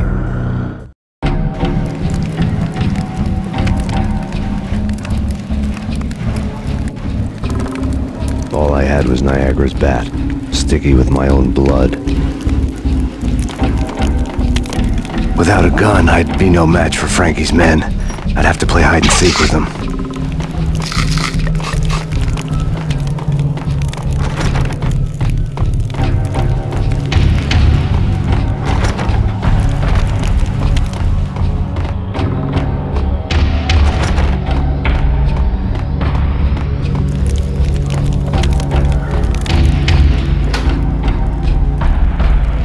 It's Frankie's turn. We'll take care of it. Yeah, I know. I wouldn't mind having a go at him. It's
newspaper caption for a murder scene.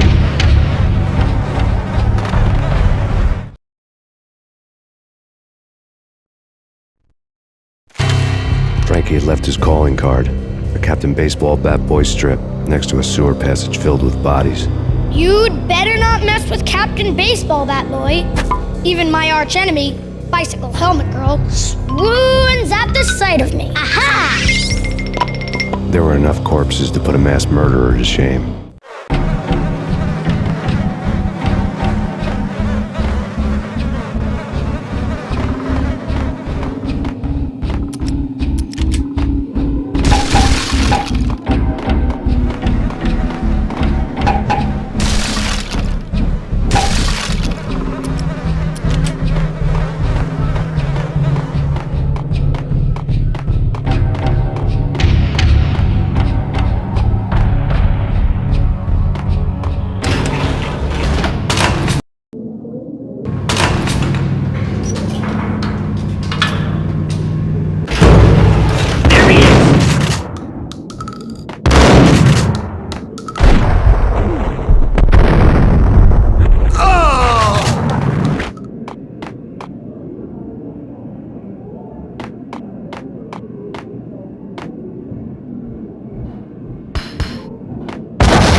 Were fast going from bad to worse. The men in blue had come and gone. They had decorated the place with chalk outlines and tied it together with yellow tape. The cops who had stayed behind were dead. Frankie, his boys, and I had the place all for ourselves.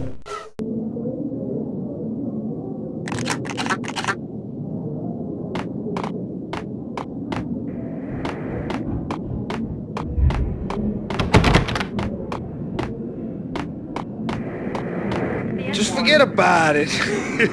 Just forget about it. Hey, just forget about it. That crazy witch, you should have heard her. She was a real scream when the boys caught her trying to cap the Don. Oh, that's friggin' bad. To the trio? That's even worse than what Frankie's doing to that poor bastard downstairs. She's gonna take a long time to die. The mobster muscle on the phone was talking about Mona. Punchinello's trio were nothing but bad news.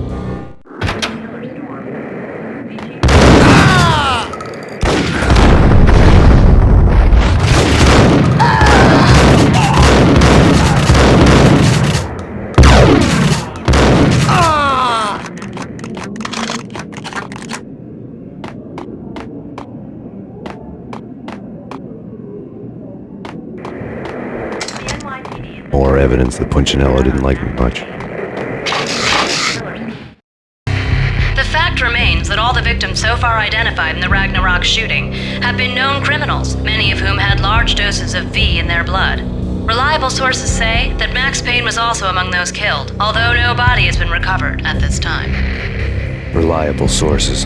That meant somebody thought the Mafia had me, didn't want the cops snooping around anymore. The body would be delivered to them barely recognizable. Case closed. Don Punchinello had the power to be that reliable source, which was no news. But his news was old news. Framing me hadn't been enough. Don Punchinello had put a hit on me. He wanted me dead, and it had been important enough for him to give written instructions to Frankie about it. Max Payne should die like a dog for the trouble he's caused. Frankie, I know I can trust you to give this matter the dedication it needs.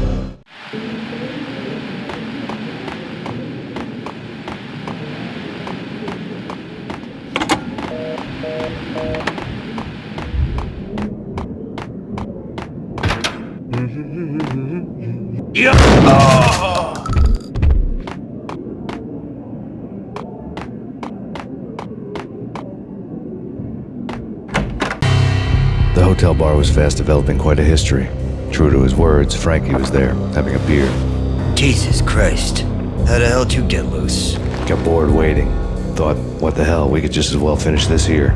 Fine by me. This works out just as well.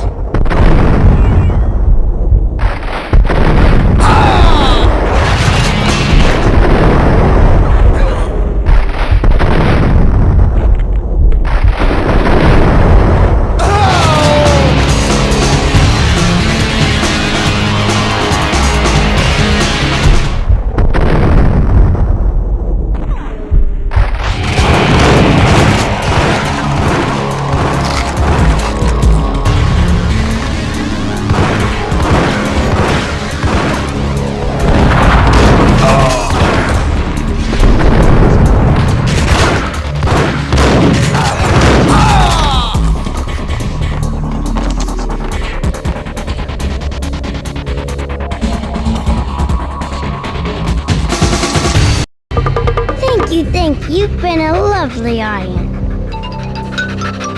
Had enough? I don't play with girls anyway. Unfair!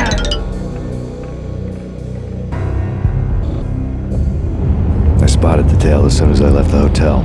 A big black Mercedes. I'd seen the car before. That time it had heralded impressive explosions. Vladimir was back. Bang! You're dead, Max Payne. I might have laughed if I remembered how. What's this supposed to be? Cops and robbers? Look, you want something with me? Get in line. Peace, man. Relax. You know you are a real news item. Armed and dangerous. I am going to make you an offer you can't refuse. I've always wanted to say that. It's a bum rap. I've been framed. Well, that's a moot point. Whatever you did or did not do, I'm sure you had good reason for doing it. Want to hear me out? I'm listening. Punchinello messing with V is bad for business all around. But that's not all. There is this guy, Boris Time, used to pull jobs for me. He's the captain of the cargo ship Charon. Now the bastard turncoat has gone over to the other side, Punchinello's. The ship's loaded with high-res hardware, guns, my business. If Punchinello gets hold of that cargo, he's won and I have lost. And you'll have your work cut out for you.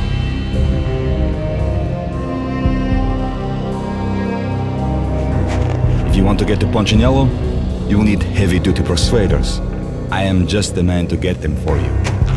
Change the ship back under my flag, maybe pop 2 in the Traitor Time's head while you're at it. You'll get enough guns to start the apocalypse. You in or out? Let's get this show on the road. Vladimir was one of those old-time bad guys with honor and morals, which made him almost one of the good guys. None of us was a saint. The Brooklyn riverfront was a maze of rusty containers, sharp bone cranes looming up from the snowstorm. On a night like this, you couldn't help but think of the dark army of dead men sleeping with the fishes, cement shoes in line. No Minotaur lurked in this labyrinth, but somewhere out there, on the clanking deck of his cargo freighter, the skipper of the K-Ron was waiting, like the ferryman in the river Styx.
This way. In here.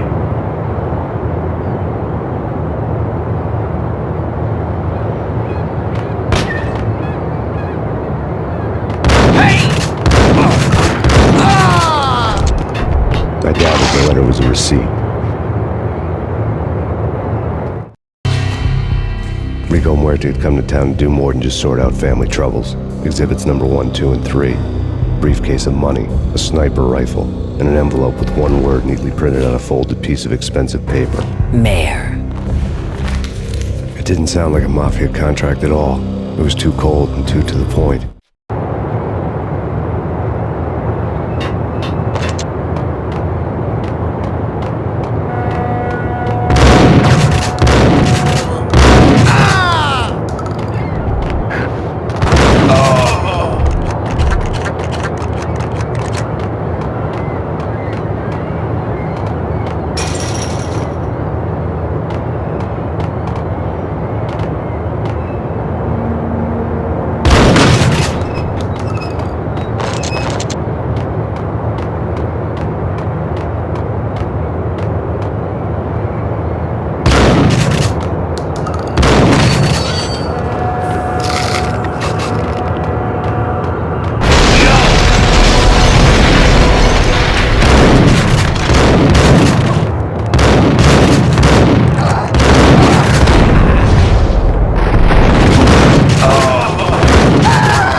What the hell? Hey,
I had found Boris Dime's ship.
Rust had crept over the sides of the cargo steamer a long time ago.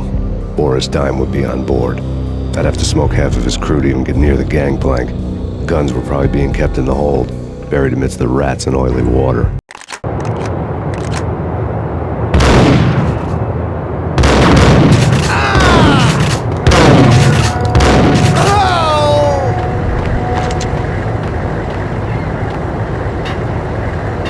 What the?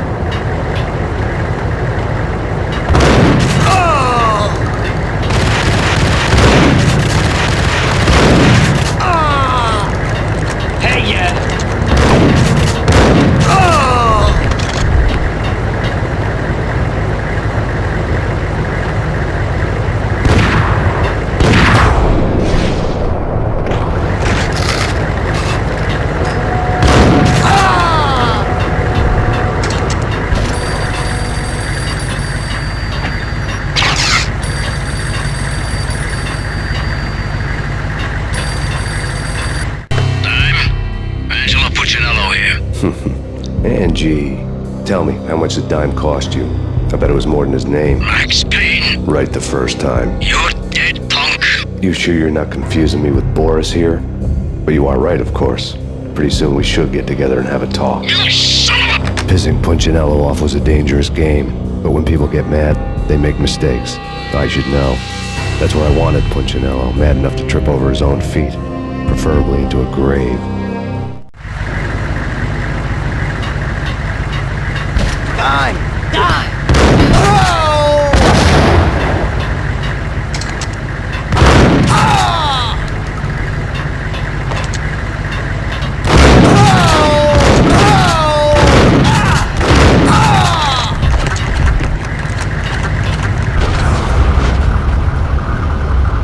Tell the devil that Dime sent you.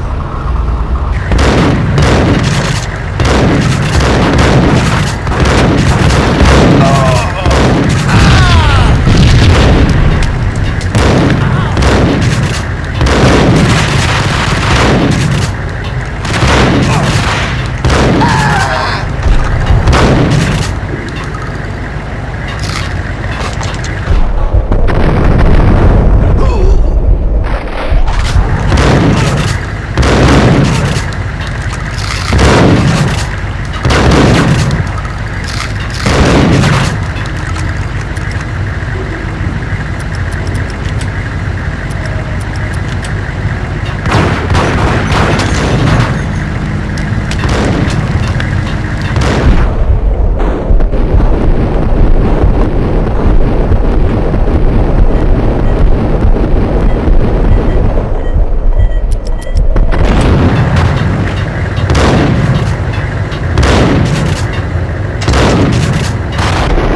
Did you get everything you need? Check. I owe you. Anything you need. This is my solo. When I'm through, Punchinello won't be anybody's problem anymore. Clear as vodka. But anytime you get between a rock and a hard place, just whistle. This could be the beginning of a beautiful friendship. You really get a bang out of this big-time gangster act, don't you? Even with all this firepower, I figured I couldn't get to Punchinello at his manor. I could only hope that he wouldn't pass a chance to hear me beg, to see he's won. This is Max Payne. I want to cut a deal.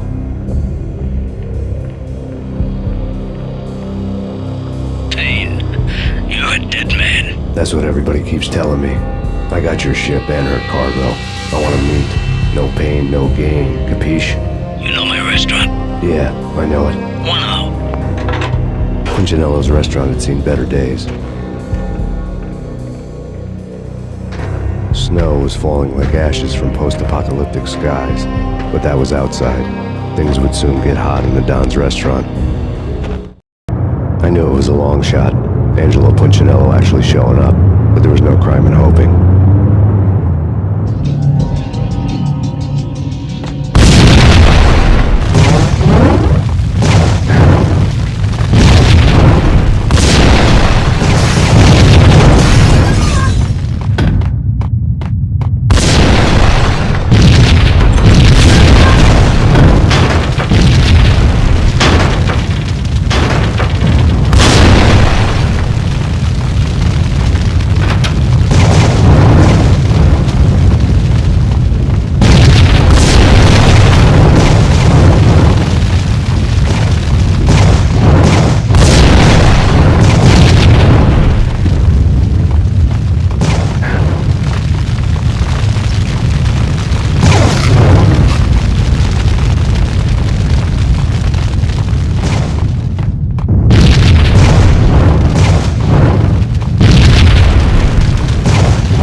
Trying to put out my flames with gasoline.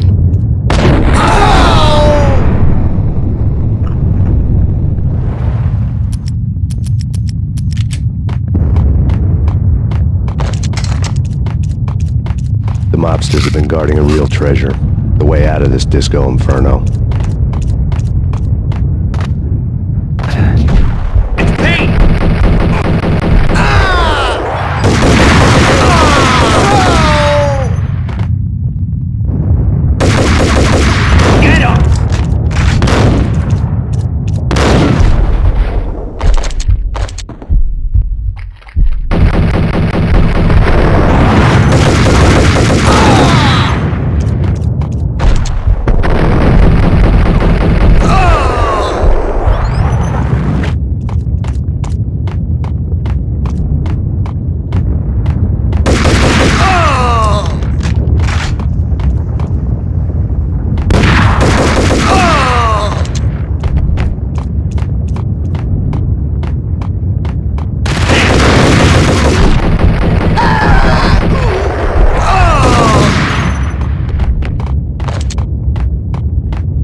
Had seen my smoke signals. The Mercedes was revving to go, almost drowning out the Banshee wail of the sirens. You coming? We'll drop you off at the Punchinello Manor. Sounds good to me. When this is over, look me up. I could use a professional like you. I'll keep that in mind. The night groaned with cold. The garden lights flickered nervously. In their light, the falling snow was dead white before the darkness ate it up. I had heard the stories. The trio were mad dogs. They'd have hung the heads of their enemies over the manor gates if the capo had only let them. Punchinello wanted Payne. He'd see the pain. The trick in my situation was that there was no trick, no matter what the movies tell you. No rules, no secret mantra, no roadmap. It wasn't about how smart or how good you were. It was chaos and luck, and anyone who thought different was a fool. All you could do was to hang on madly, as long and as hard as you could.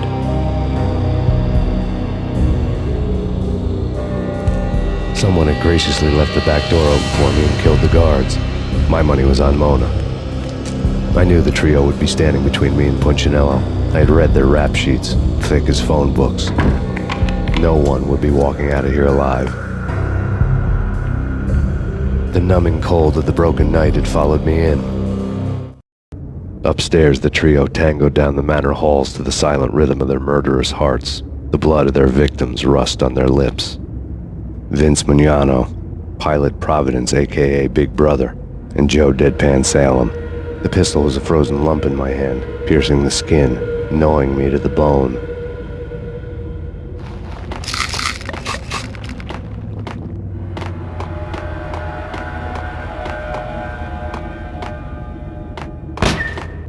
In death, the thug had been promoted to messenger. Someone hadn't enjoyed the Don's hospitality. Someone with a flair for the dramatic. Someone who had let herself out of a locked cell and past a couple of armed guards. My thoughts were on Mona again. I could only hope she was a good enough gambler to walk away while she was still winning, before she'd run into the trio.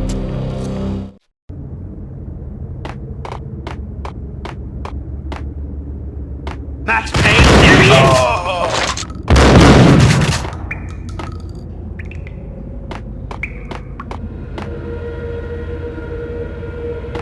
There he is!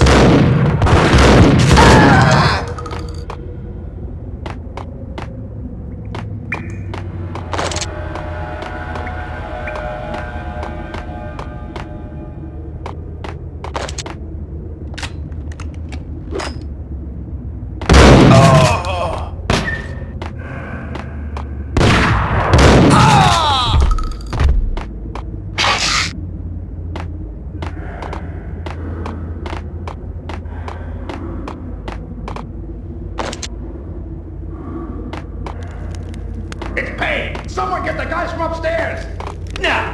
No one's going anyplace. No!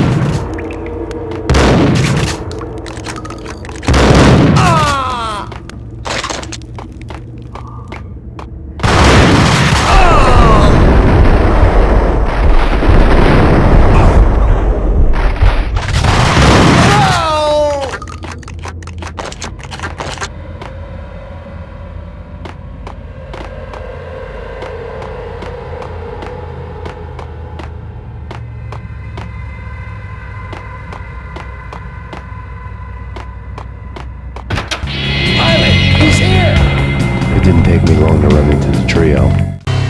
The word on Lisa Punchinello was that she was a bit of a witch. The tarot cards on the kitchen table fit the picture.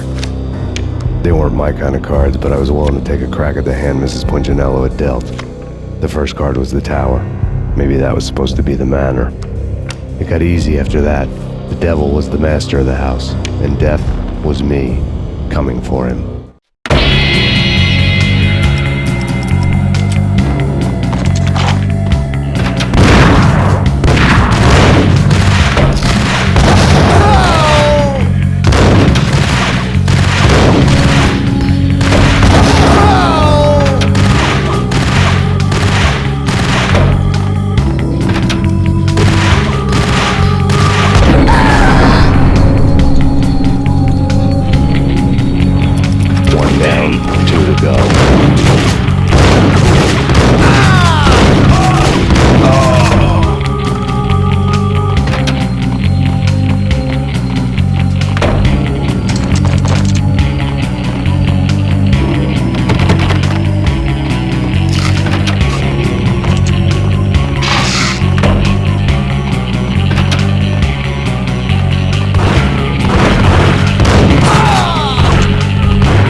down, one to go.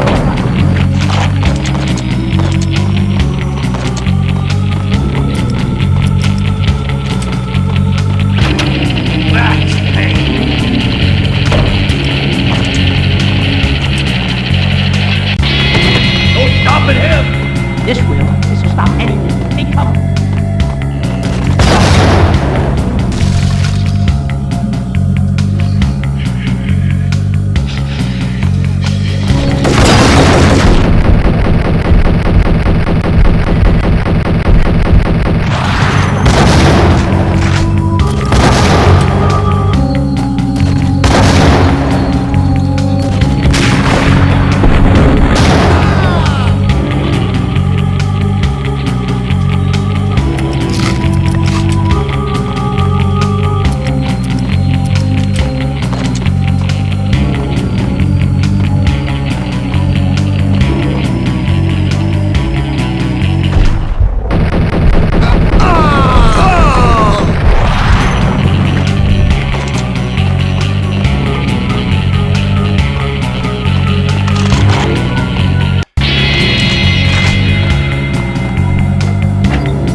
It was too late for her.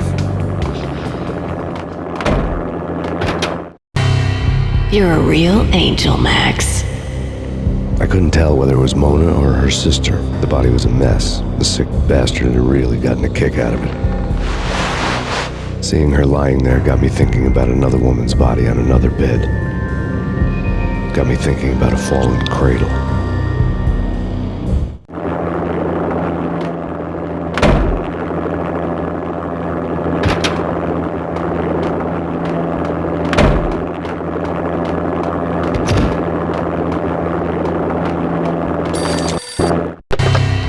Max Payne. Talk to me. Alfred Woden. You've got company. An armed helicopter just landed on the manor grounds. You must hurry. The more the merrier.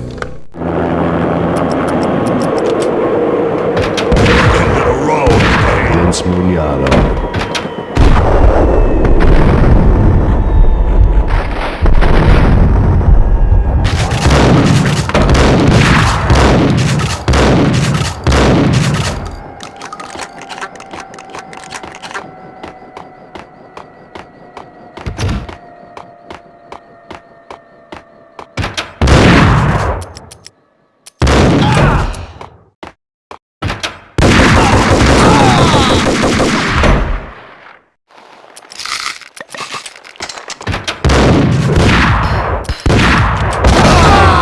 Punchinello's trio was done for.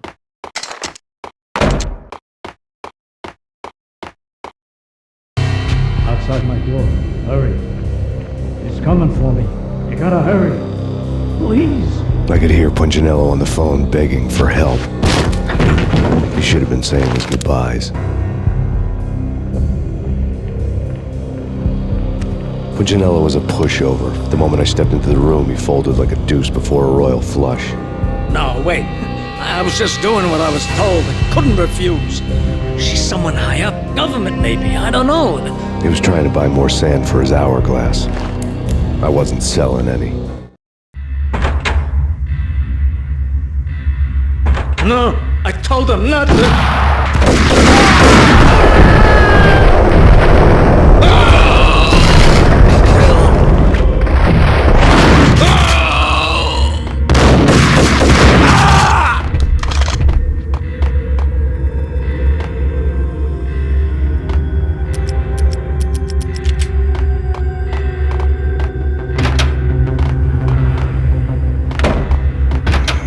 Drop it. Don't move. Game over, Max Payne. I could tell when I was outgunned. It was time to take another beating. The mystery witch was a real barracuda. Trouble on dagger heels, a smoking assault rifle in her hand, and an army of killer suits behind her. How sweet. I get to kill two birds with one stone. Sooner or later, it was going to catch up with you. Mr. Payne, it's time to show you the benefits of my brew. Be a good boy now. You'd find that Lady Luck was really a hooker. You were fresh out of cash. Gentlemen, we're done here. Take me to Cold Steel. She had just given me an OD of Valkyr. I could feel green fire eating my brains. They turned to steam. They did a fade on me. I'd never had a chance. The witch had got me just as sure as if she put a gun to my head and pulled the trigger. The shadows rushed me, bruised mugshot faces hungry for revenge. They knew my weak spots and closed in for the kill. The floor turned into a vortex of green blood. I fell. The flesh of fallen angels.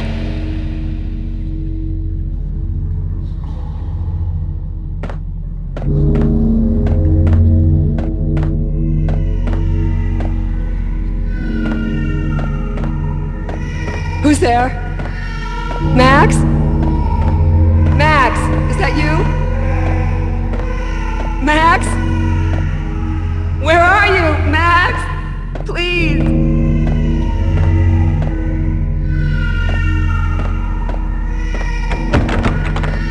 No, please, Max, no. I'm sorry. Please don't, Max, no, please. No, please God, no.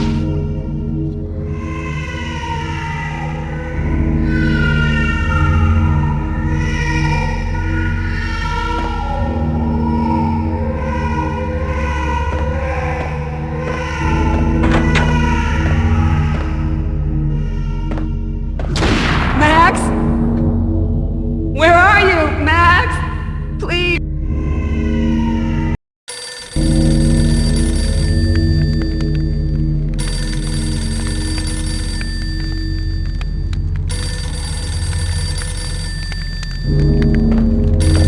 The letter was staring at me. There was something disturbingly familiar about the letter before me. The handwriting was all pretty curves. You're in a graphic novel. The truth split my skull open, a glaring green light washing the lies away. All of my past was just fragmented still shots, words hanging in the air like balloons. I was in a graphic novel. Funny as hell. It was the most horrible thing I could think of.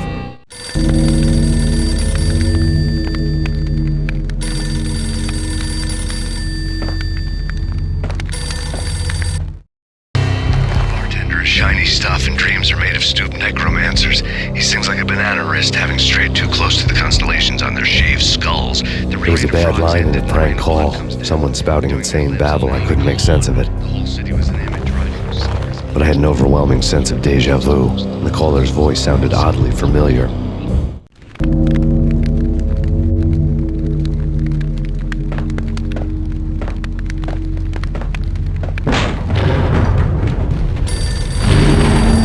Piece of paper. There was something disturbingly familiar about the letter before me. The handwriting was all pretty curves. You're in a computer game, Max. The truth was a burning green crack through my brain, weapon statistics hanging in the air, glimpsed out of the corner of my eye, endless repetition of the act of shooting, time slowing down to show off my moves, the paranoid feel of someone controlling my every step. I was in a computer game. Funny as hell, it was the most horrible thing I could think of. It looked dangerous.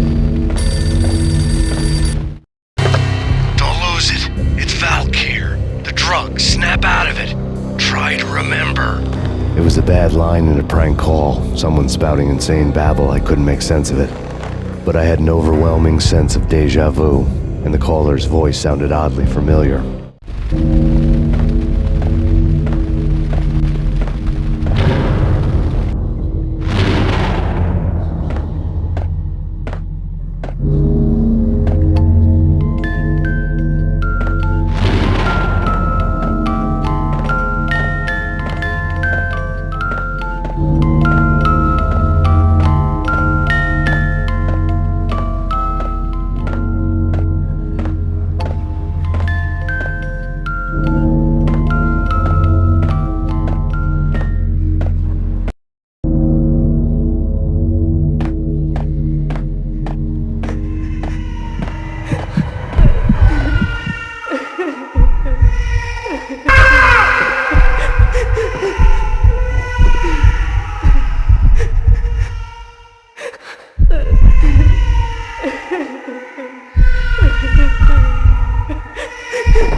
Max, something happened at the office today.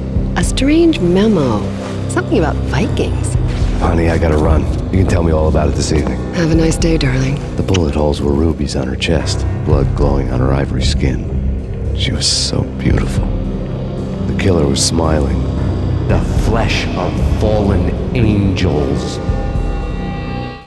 Slowly, the green nightmare faded, leaving dark stains on my soul that would never come off. I felt like flatlining. I was all shook up.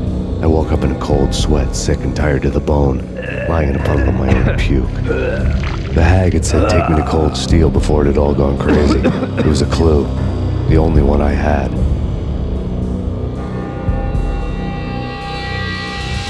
It took me forever to crawl back to my feet and hit the road, but when I did, I drove straight to Cold Steel Foundry outside the city. There was a whole lot of action around the place for a freezing winter night. Trucks coming and going, men running. I had the drop on the mystery witch. She thought I was dead. I was on her blind side. I was going in. The bad trip had put me in a crazy mood, adrenaline pumping through my aching veins. Staggering on the mill roof in ice and snow and wild wind, I was a ninja. My kung fu was strong. I wasn't kidding anybody. At best, I was Superman on Kryptonite about to fall through a skylight, down to where it was all going down. A half-abandoned industrial area in the middle of nowhere. The factory was a perfect front for any number of illegal activities. In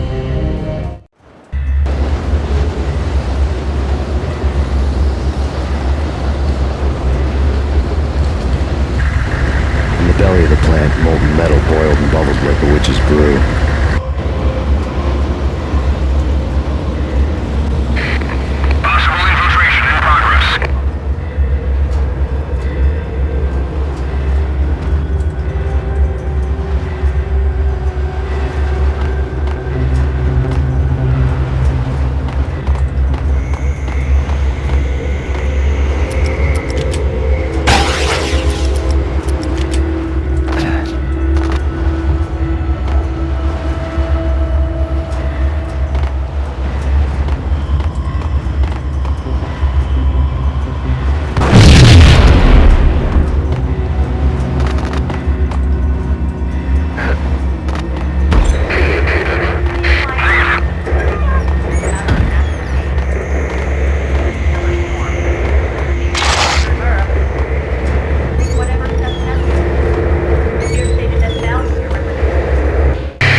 Snow fell like confetti over the Devil's Parade. The storm was anything but over.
Can you believe it?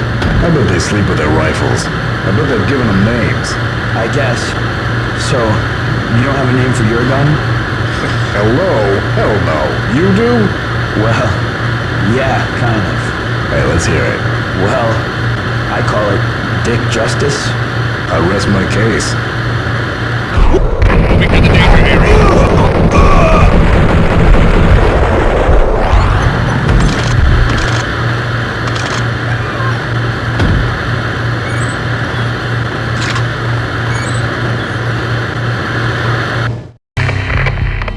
Breached. The facility has been compromised. Repeat, the Deep Six has been compromised. Initiate Operation Deadeye. The walkie-talkie military lingo could mean only one thing. They were getting ready to destroy the evidence and vanish into the night. I was so close. The hidden truths were just around the corner.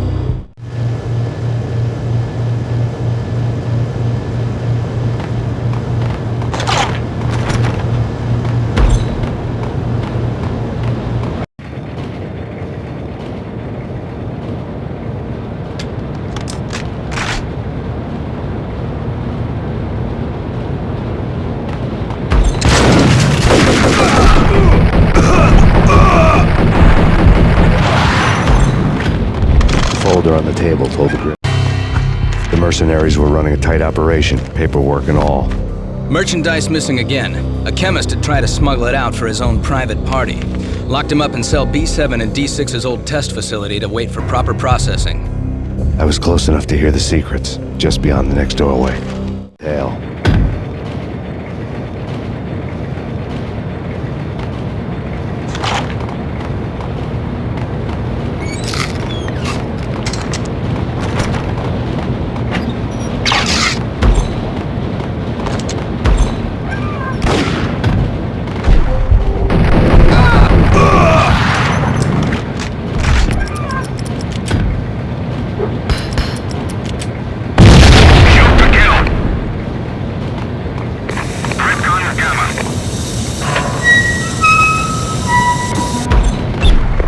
Obstacle in place. Repeat, obstacle in place.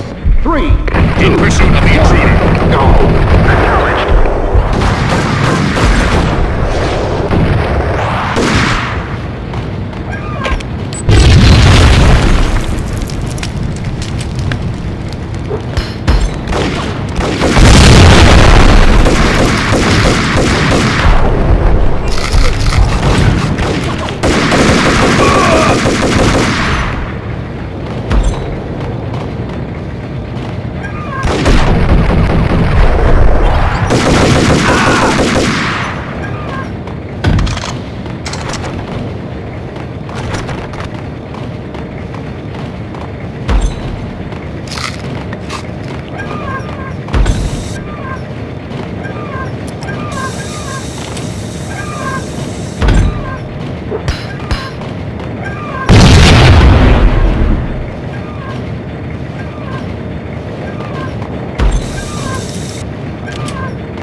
The monitor showed me the way.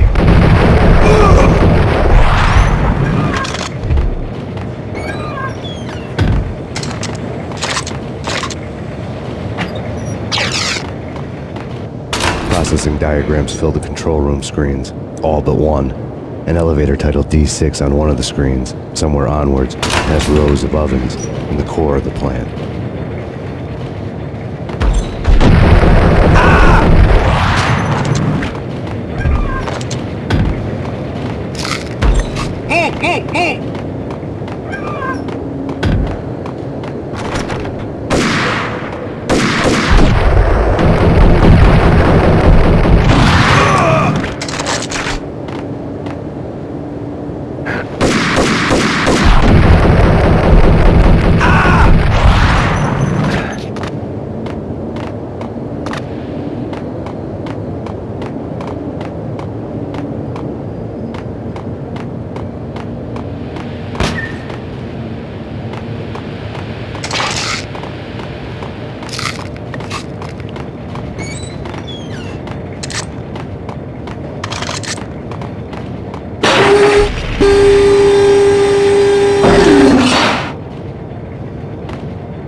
Guard as Marlowe or as Sam Spade going after the Maltese Falcon to unravel all the mysteries.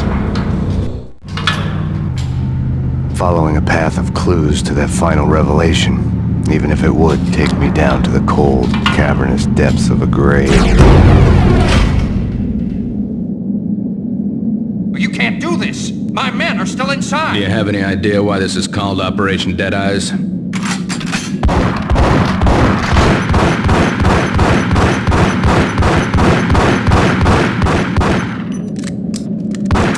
I think he's dead already. Let's do it.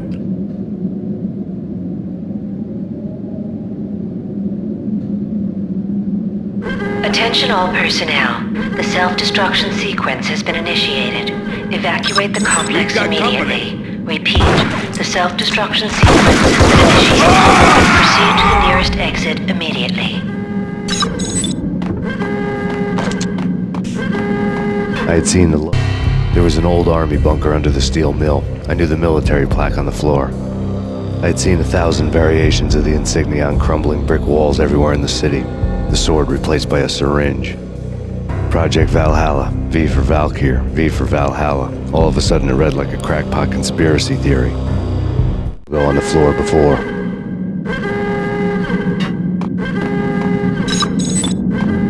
Abort! Abort! The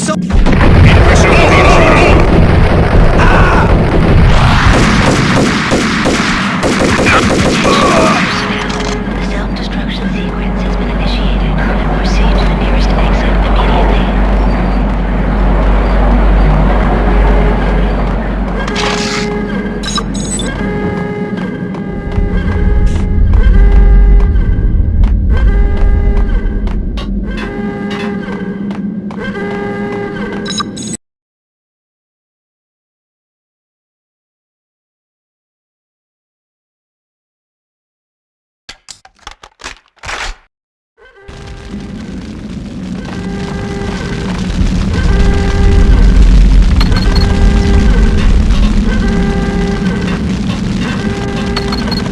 Like everything else in the Valkyr case, the door code was a mystery to me.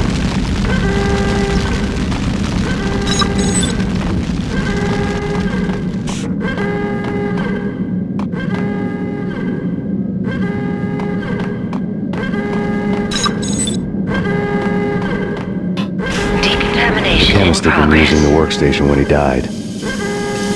The half-life of the lab rat had ended online, his password blinking on the screen. 665, neighbor of the beast. Decontamination is in progress. The self-destruction sequence has been initiated.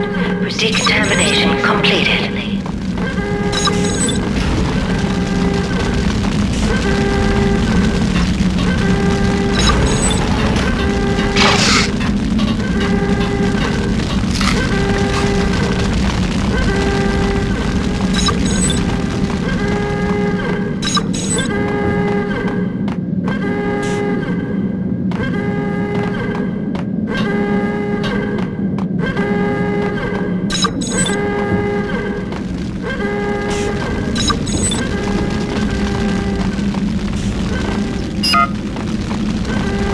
Attention all personnel. The self-destruction sequence has been initiated. Proceed to the nearest exit immediately.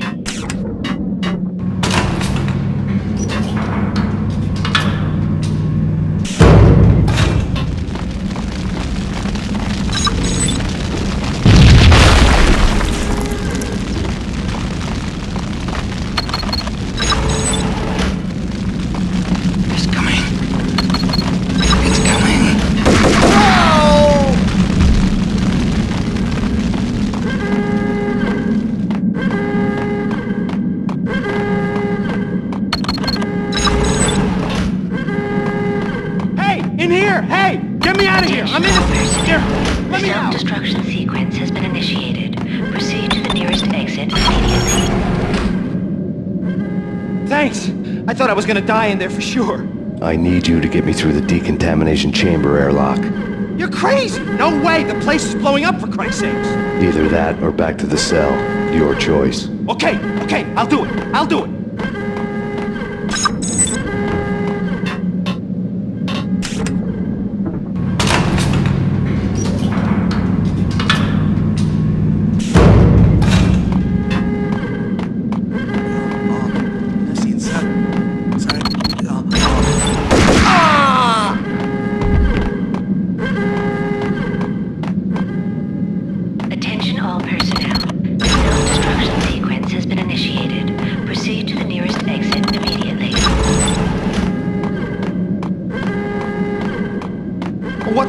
up! Can't you see the place is gonna blow up? We're dead! We're dead!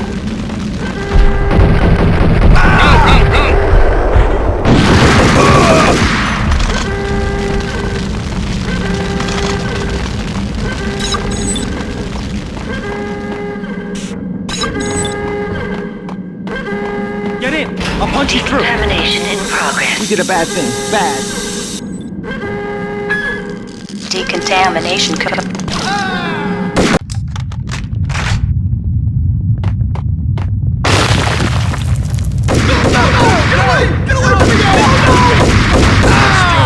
Move it! Let's go, let's go!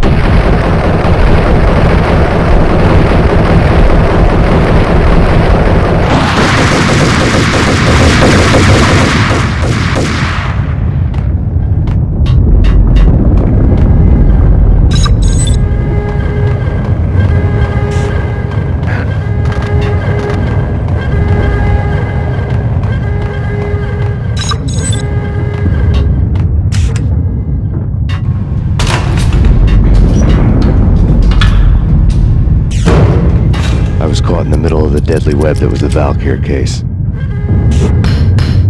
Attention all. The self-destruction sequence has been initiated. Proceed to the nearest exit immediately.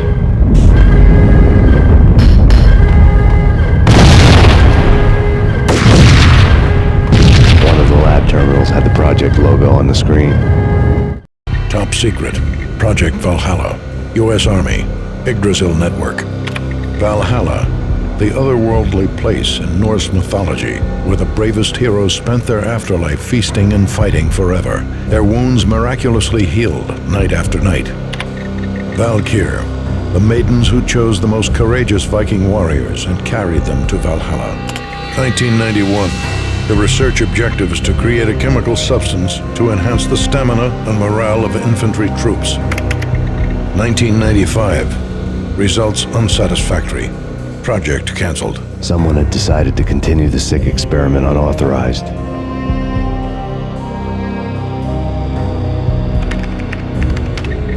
Project compromised. Data leak. Fix the damage by any means necessary. Security clearance red. Authorized by the project lead. Field test. Double the dosage for all the remaining test subjects. Observe and record the subject's behavior in an urban setting. The drop-off point was my old address in New Jersey. The file dated 3 years ago. Just when you thought you had reached the deepest depths of horror, it suddenly got worse. How to turn off that small voice inside your head that started to whisper that you should be glad that now, if not before, your revenge was justifiable on any conceivable moral scale. That small voice proved, beyond any doubt, that I was damned. The dagger-heeled woman had come and gone a long time ago. There was nothing more for me here. The bunker's name was acting as a self-fulfilling prophecy.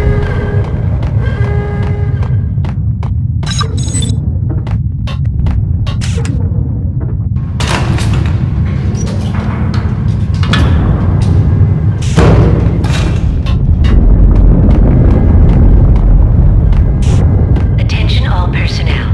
The self-destruction sequence has been initiated. Proceed to the nearest exit immediately.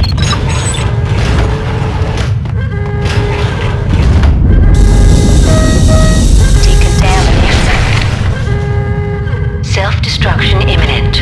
30, 29, 28, 27, 26, 25, 24, 23, 22, 20, 19, 18, 17, 16, 15, 14, 13, 12, 11, 10, 9, 8, 7, 6, 5, 4, 3, 2, 1.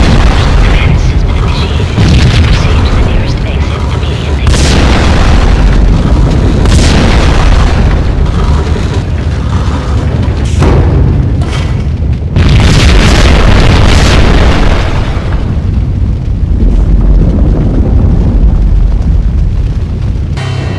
We pieced together a jigsaw, and the final picture is you finishing that same puzzle. A mad, green-eyed killer standing behind you. An urban legend come true. The Project Valhalla test subjects had been the mad junkies who had murdered my loved ones. The rest was simple body count math. It all pointed to her. Ms. Valkyr. The factory went up in a fiery inferno behind me. All my leads were dead, turned to smoke and dust. I'd lost my way. I hadn't slept in a million years. I felt thin as death. I've been living on an endless supply of week-old donuts. They were fuel for this crazy furnace inside my head. I couldn't remember when I had last seen the sun. I was on a permanent graveyard shift. When the darkness fell, New York City became something else, any old Sinatra song notwithstanding. Bad things happened in the night, on the streets of that other city, Noir York City.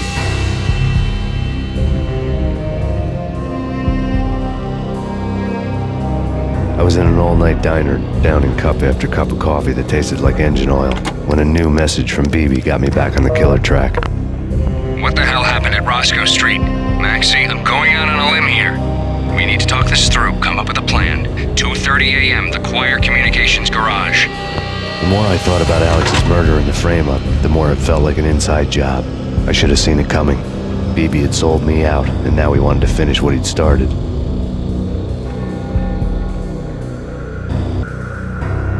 The garage was dead. BB showed up in his tailor-made suit, gold watch, and cufflinks to match, all way beyond a cop's pay. Maxie. Oozing suave charm, he was guilty as hell. What the hell does BB stand for anyway? Backstabbing bastard? Come on, don't be like that. Have a cigar. I don't smoke. Maxie, you have no idea how big this is. It's huge. You have no idea.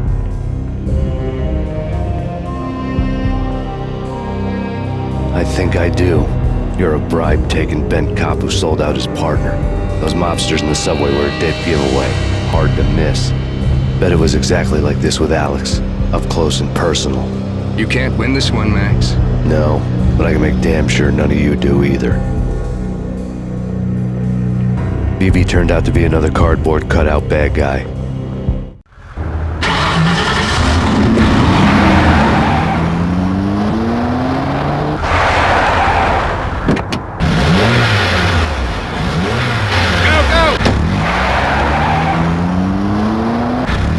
Cop on the take, a cowardly right-hand man fleeing from the scene, leaving his paid thugs to do his dirty work.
reports of a fire at the Punchinello Manor in Westchester.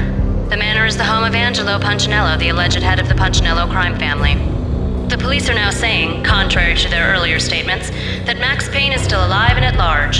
He continues his vendetta against the Mafia, of which this last act of arson is attributed to. I had no recollection of setting any fires, but I did remember the flames.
Payphone started to ring.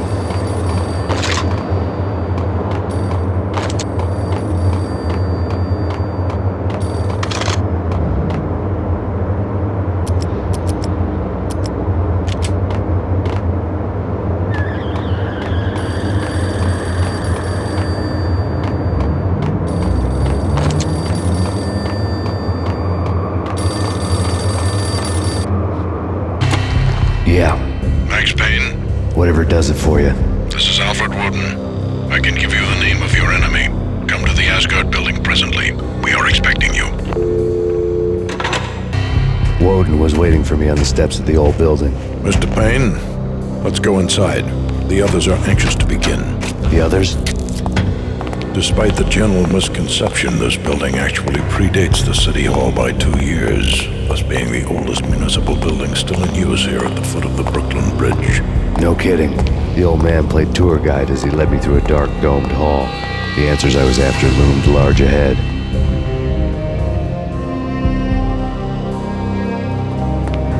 Mr. Payne, I would like to introduce you to my colleagues in what we call the Inner Circle. You've been watching too much X-Files. You have seen the files on Project Valhalla. We can fill the gaps, provide you with the information missing from those files. We were all involved in the early stages of the project during the Gulf War. What's the catch? We would very much like to blow this thing wide open, but our hands are tied.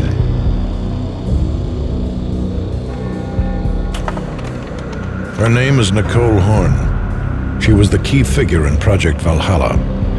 When the funding was discontinued, she simply refused to quit. She knew exactly what she had in her hands. Nicole Horn is the president of Acer Corporation. She has more than half the city in her pocket. This must be kept under wraps. If you try to go public with this, we will deny any knowledge. We need you to take her out. Afterwards, we can protect you. Make all the charges go away. That was the cue for the killer suits to kick in the doors and swarm inside.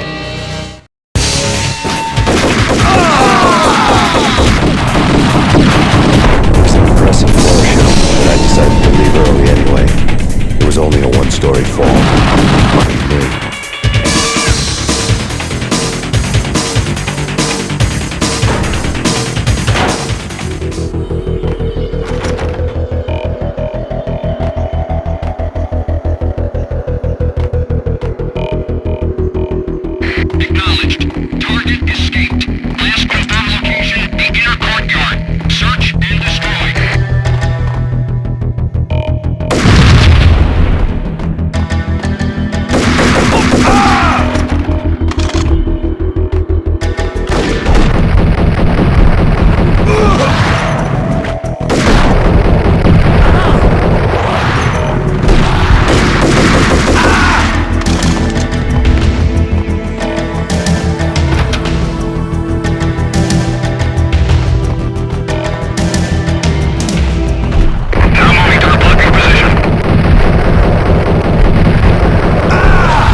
Showed what was left of the Inner Circle.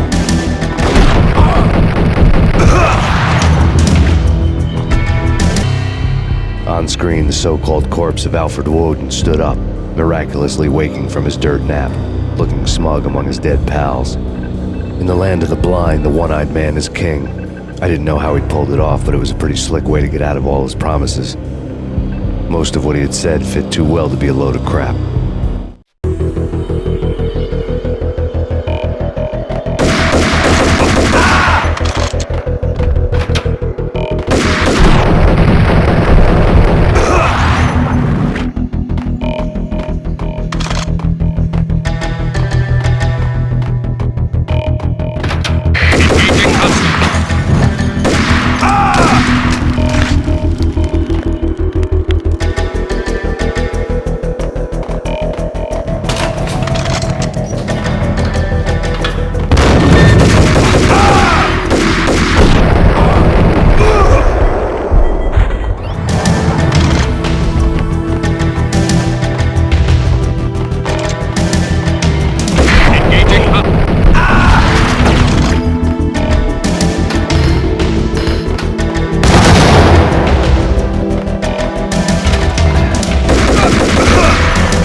though, saying that he's actually providing a service long overdue to the city. This crusade nonsense has gone too far. He's out of control. It must stop. He will be stopped. That was Deputy Chief Jim Rivera from the New York City Police Department.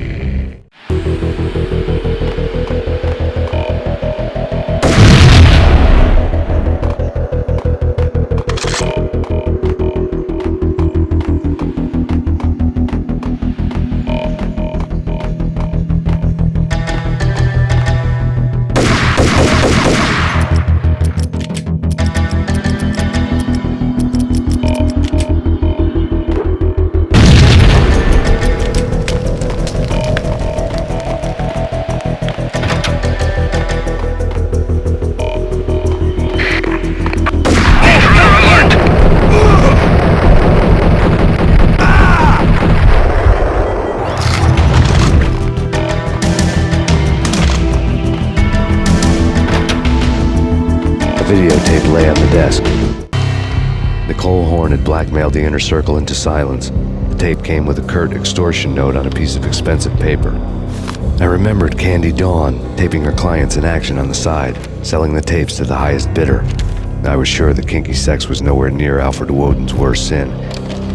But I had a feeling that when this was over, any collateral would come in handy.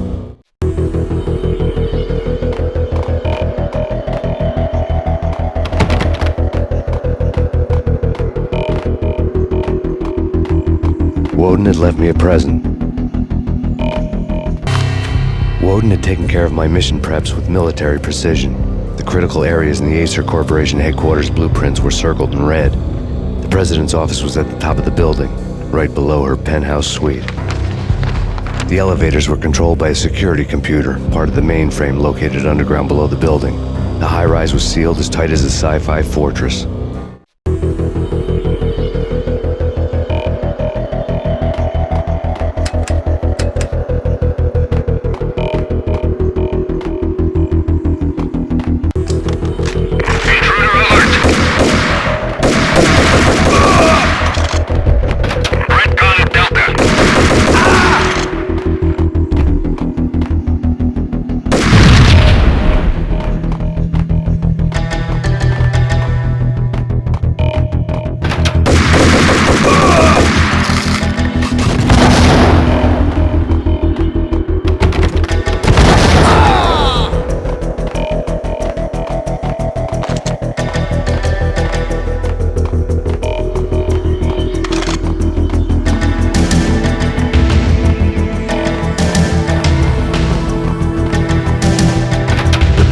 ending ever?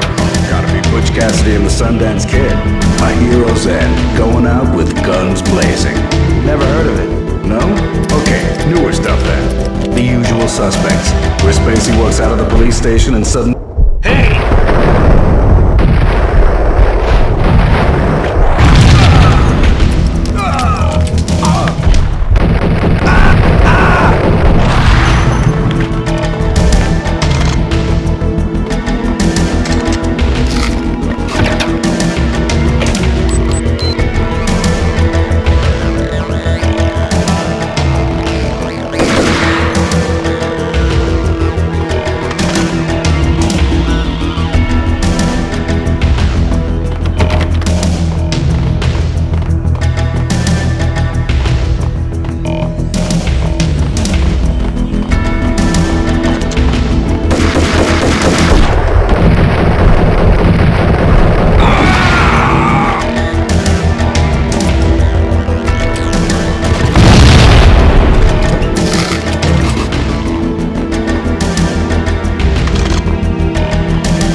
I dreamed of revenge.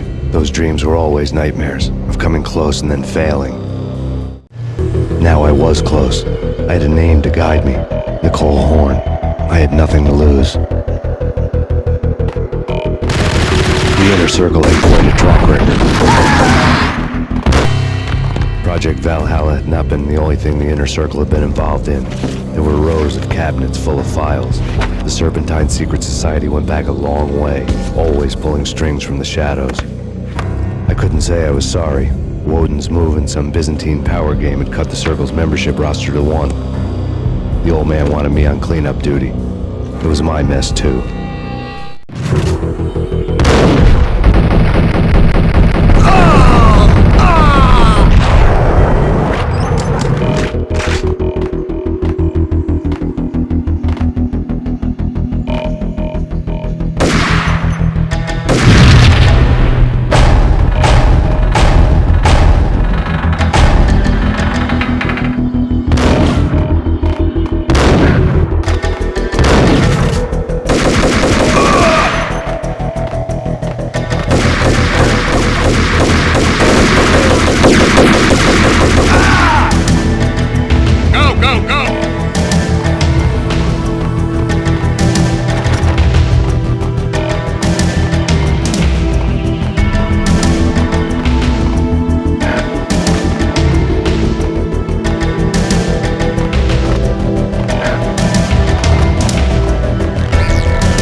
CIA, FBI, you've seen what? Terminate.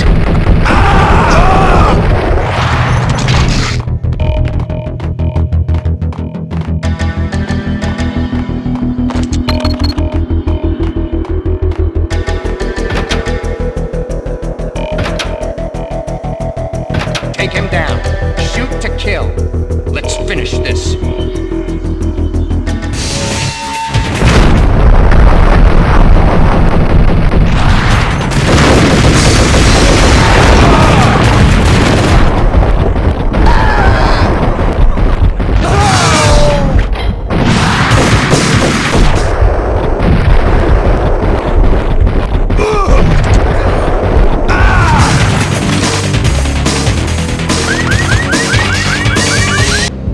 Wasn't the most original approach to the problem.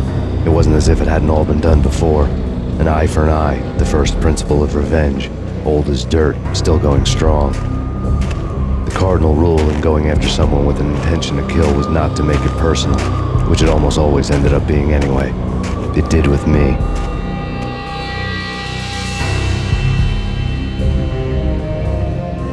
I took my time cruising around the city in the snow.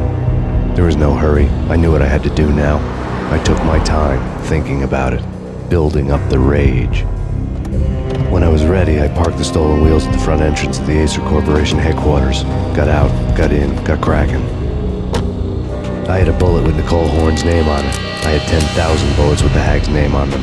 She had ultra-high-tech security systems, enough mercenaries and weaponry to start World War III. There was no fear. New York disappeared behind a veil of snow. I had crossed the threshold.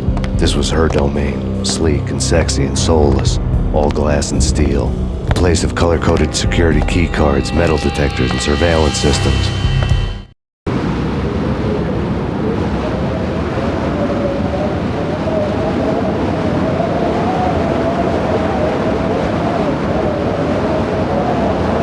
Colder than a walk-in fridge. Cold as a gun.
Max.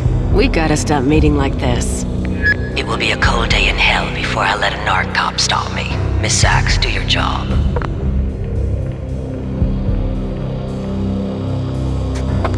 Relax, Max. You're a nice guy. I don't kill nice guys. You're not bad yourself. It was different when Horn wanted Punchinello dead. To cut her ties to the Mafia, he deserved to die. The same goes with her. She's the bad guy here. Her sister was whispering to her in my favor.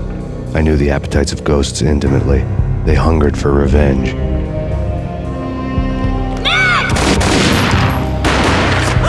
No! A gunshot boomed and she fell down in slow motion.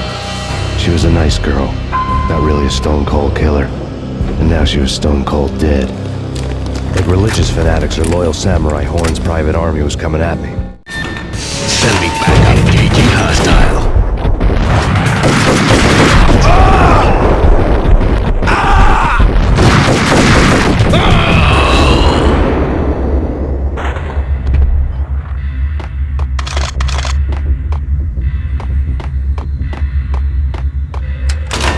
When the elevator came back down, Mona was gone. There was a lot of blood, but no body. Something clicked for the final time. My mind had never been so clear, as if somewhere high above the storm clouds were already gone, cold stars blazing from the black skies.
You know what I'm talking about. In all the cool action movies, and I'm talking about the coolest of the cool, it always seems like...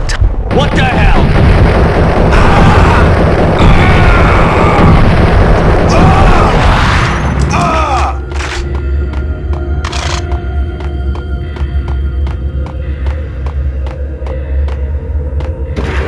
What the?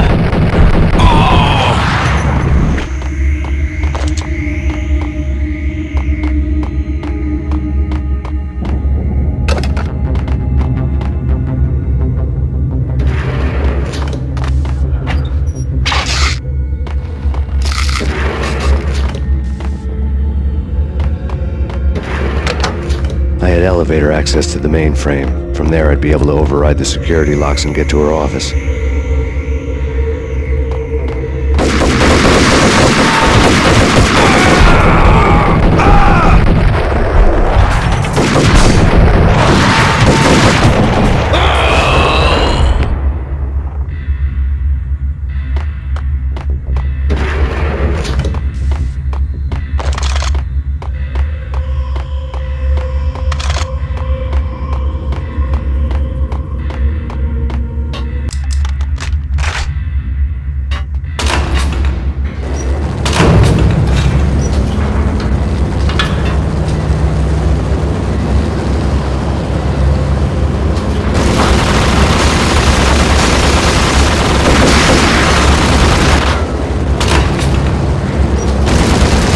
The unmarked chopper was Horn's pet guardian, inhuman and flawless. It was stalking me. I hate to be stupid. Kill them.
Seen from this height, the night seemed to stretch on to eternity.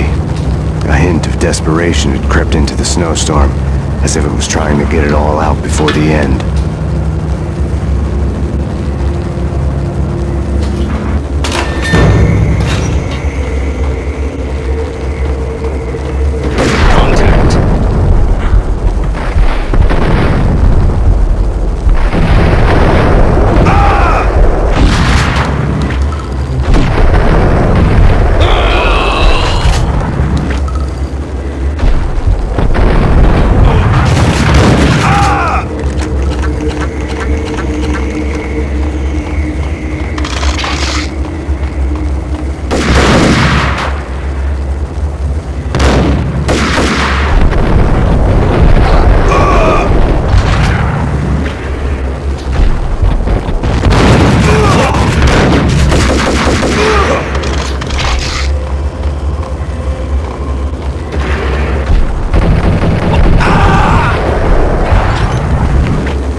Personal computer was on. Next to the printer was a neat stack of expensive paper. Hacking through Horn's computer would have unearthed files of criminal plans, strategies for world domination, spy helicopter reports, illegal wiretap recordings, internet porno, all of the above. Take your pick. I really didn't care anymore. I had seen too much of it already.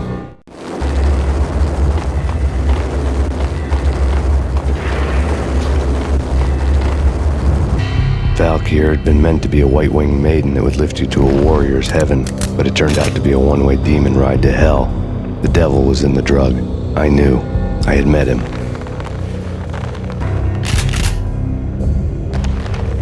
And now I was gonna kill her, the queen of the underworld who had tried to lift herself a bit closer to heaven with her drug money.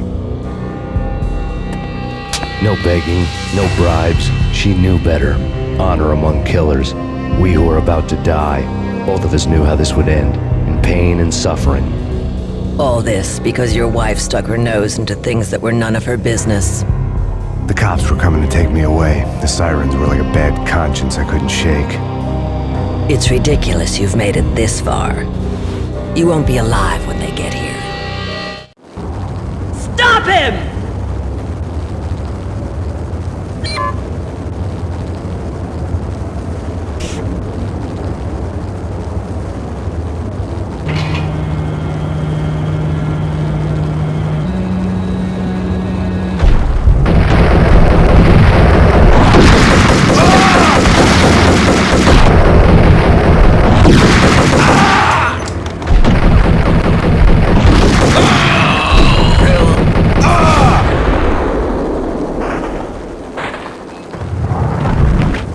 The elevator lobby. Get us back up now. Max Payne, this is futile. A waste of time. The deaths of your wife and daughter were necessary. Inevitable. It is done. You cannot bring them back. Nothing you do will make it any better.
not a step further. End it here. Control is necessary.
Dead.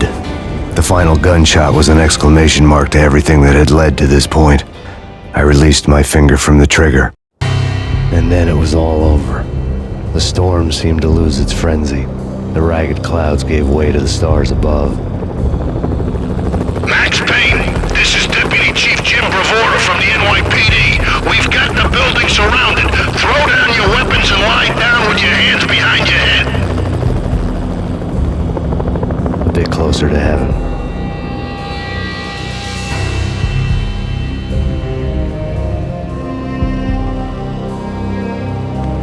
cops' voices were distant and muted. Freeze! NYPD! Hold it right there! My ghosts released me from their haunting. Down below, New York City glittered like diamonds on black velvet.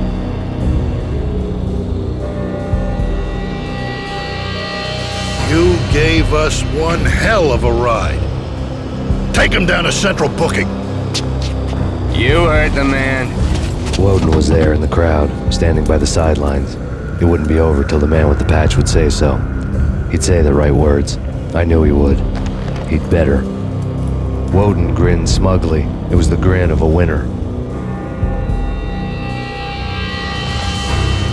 That made two of us.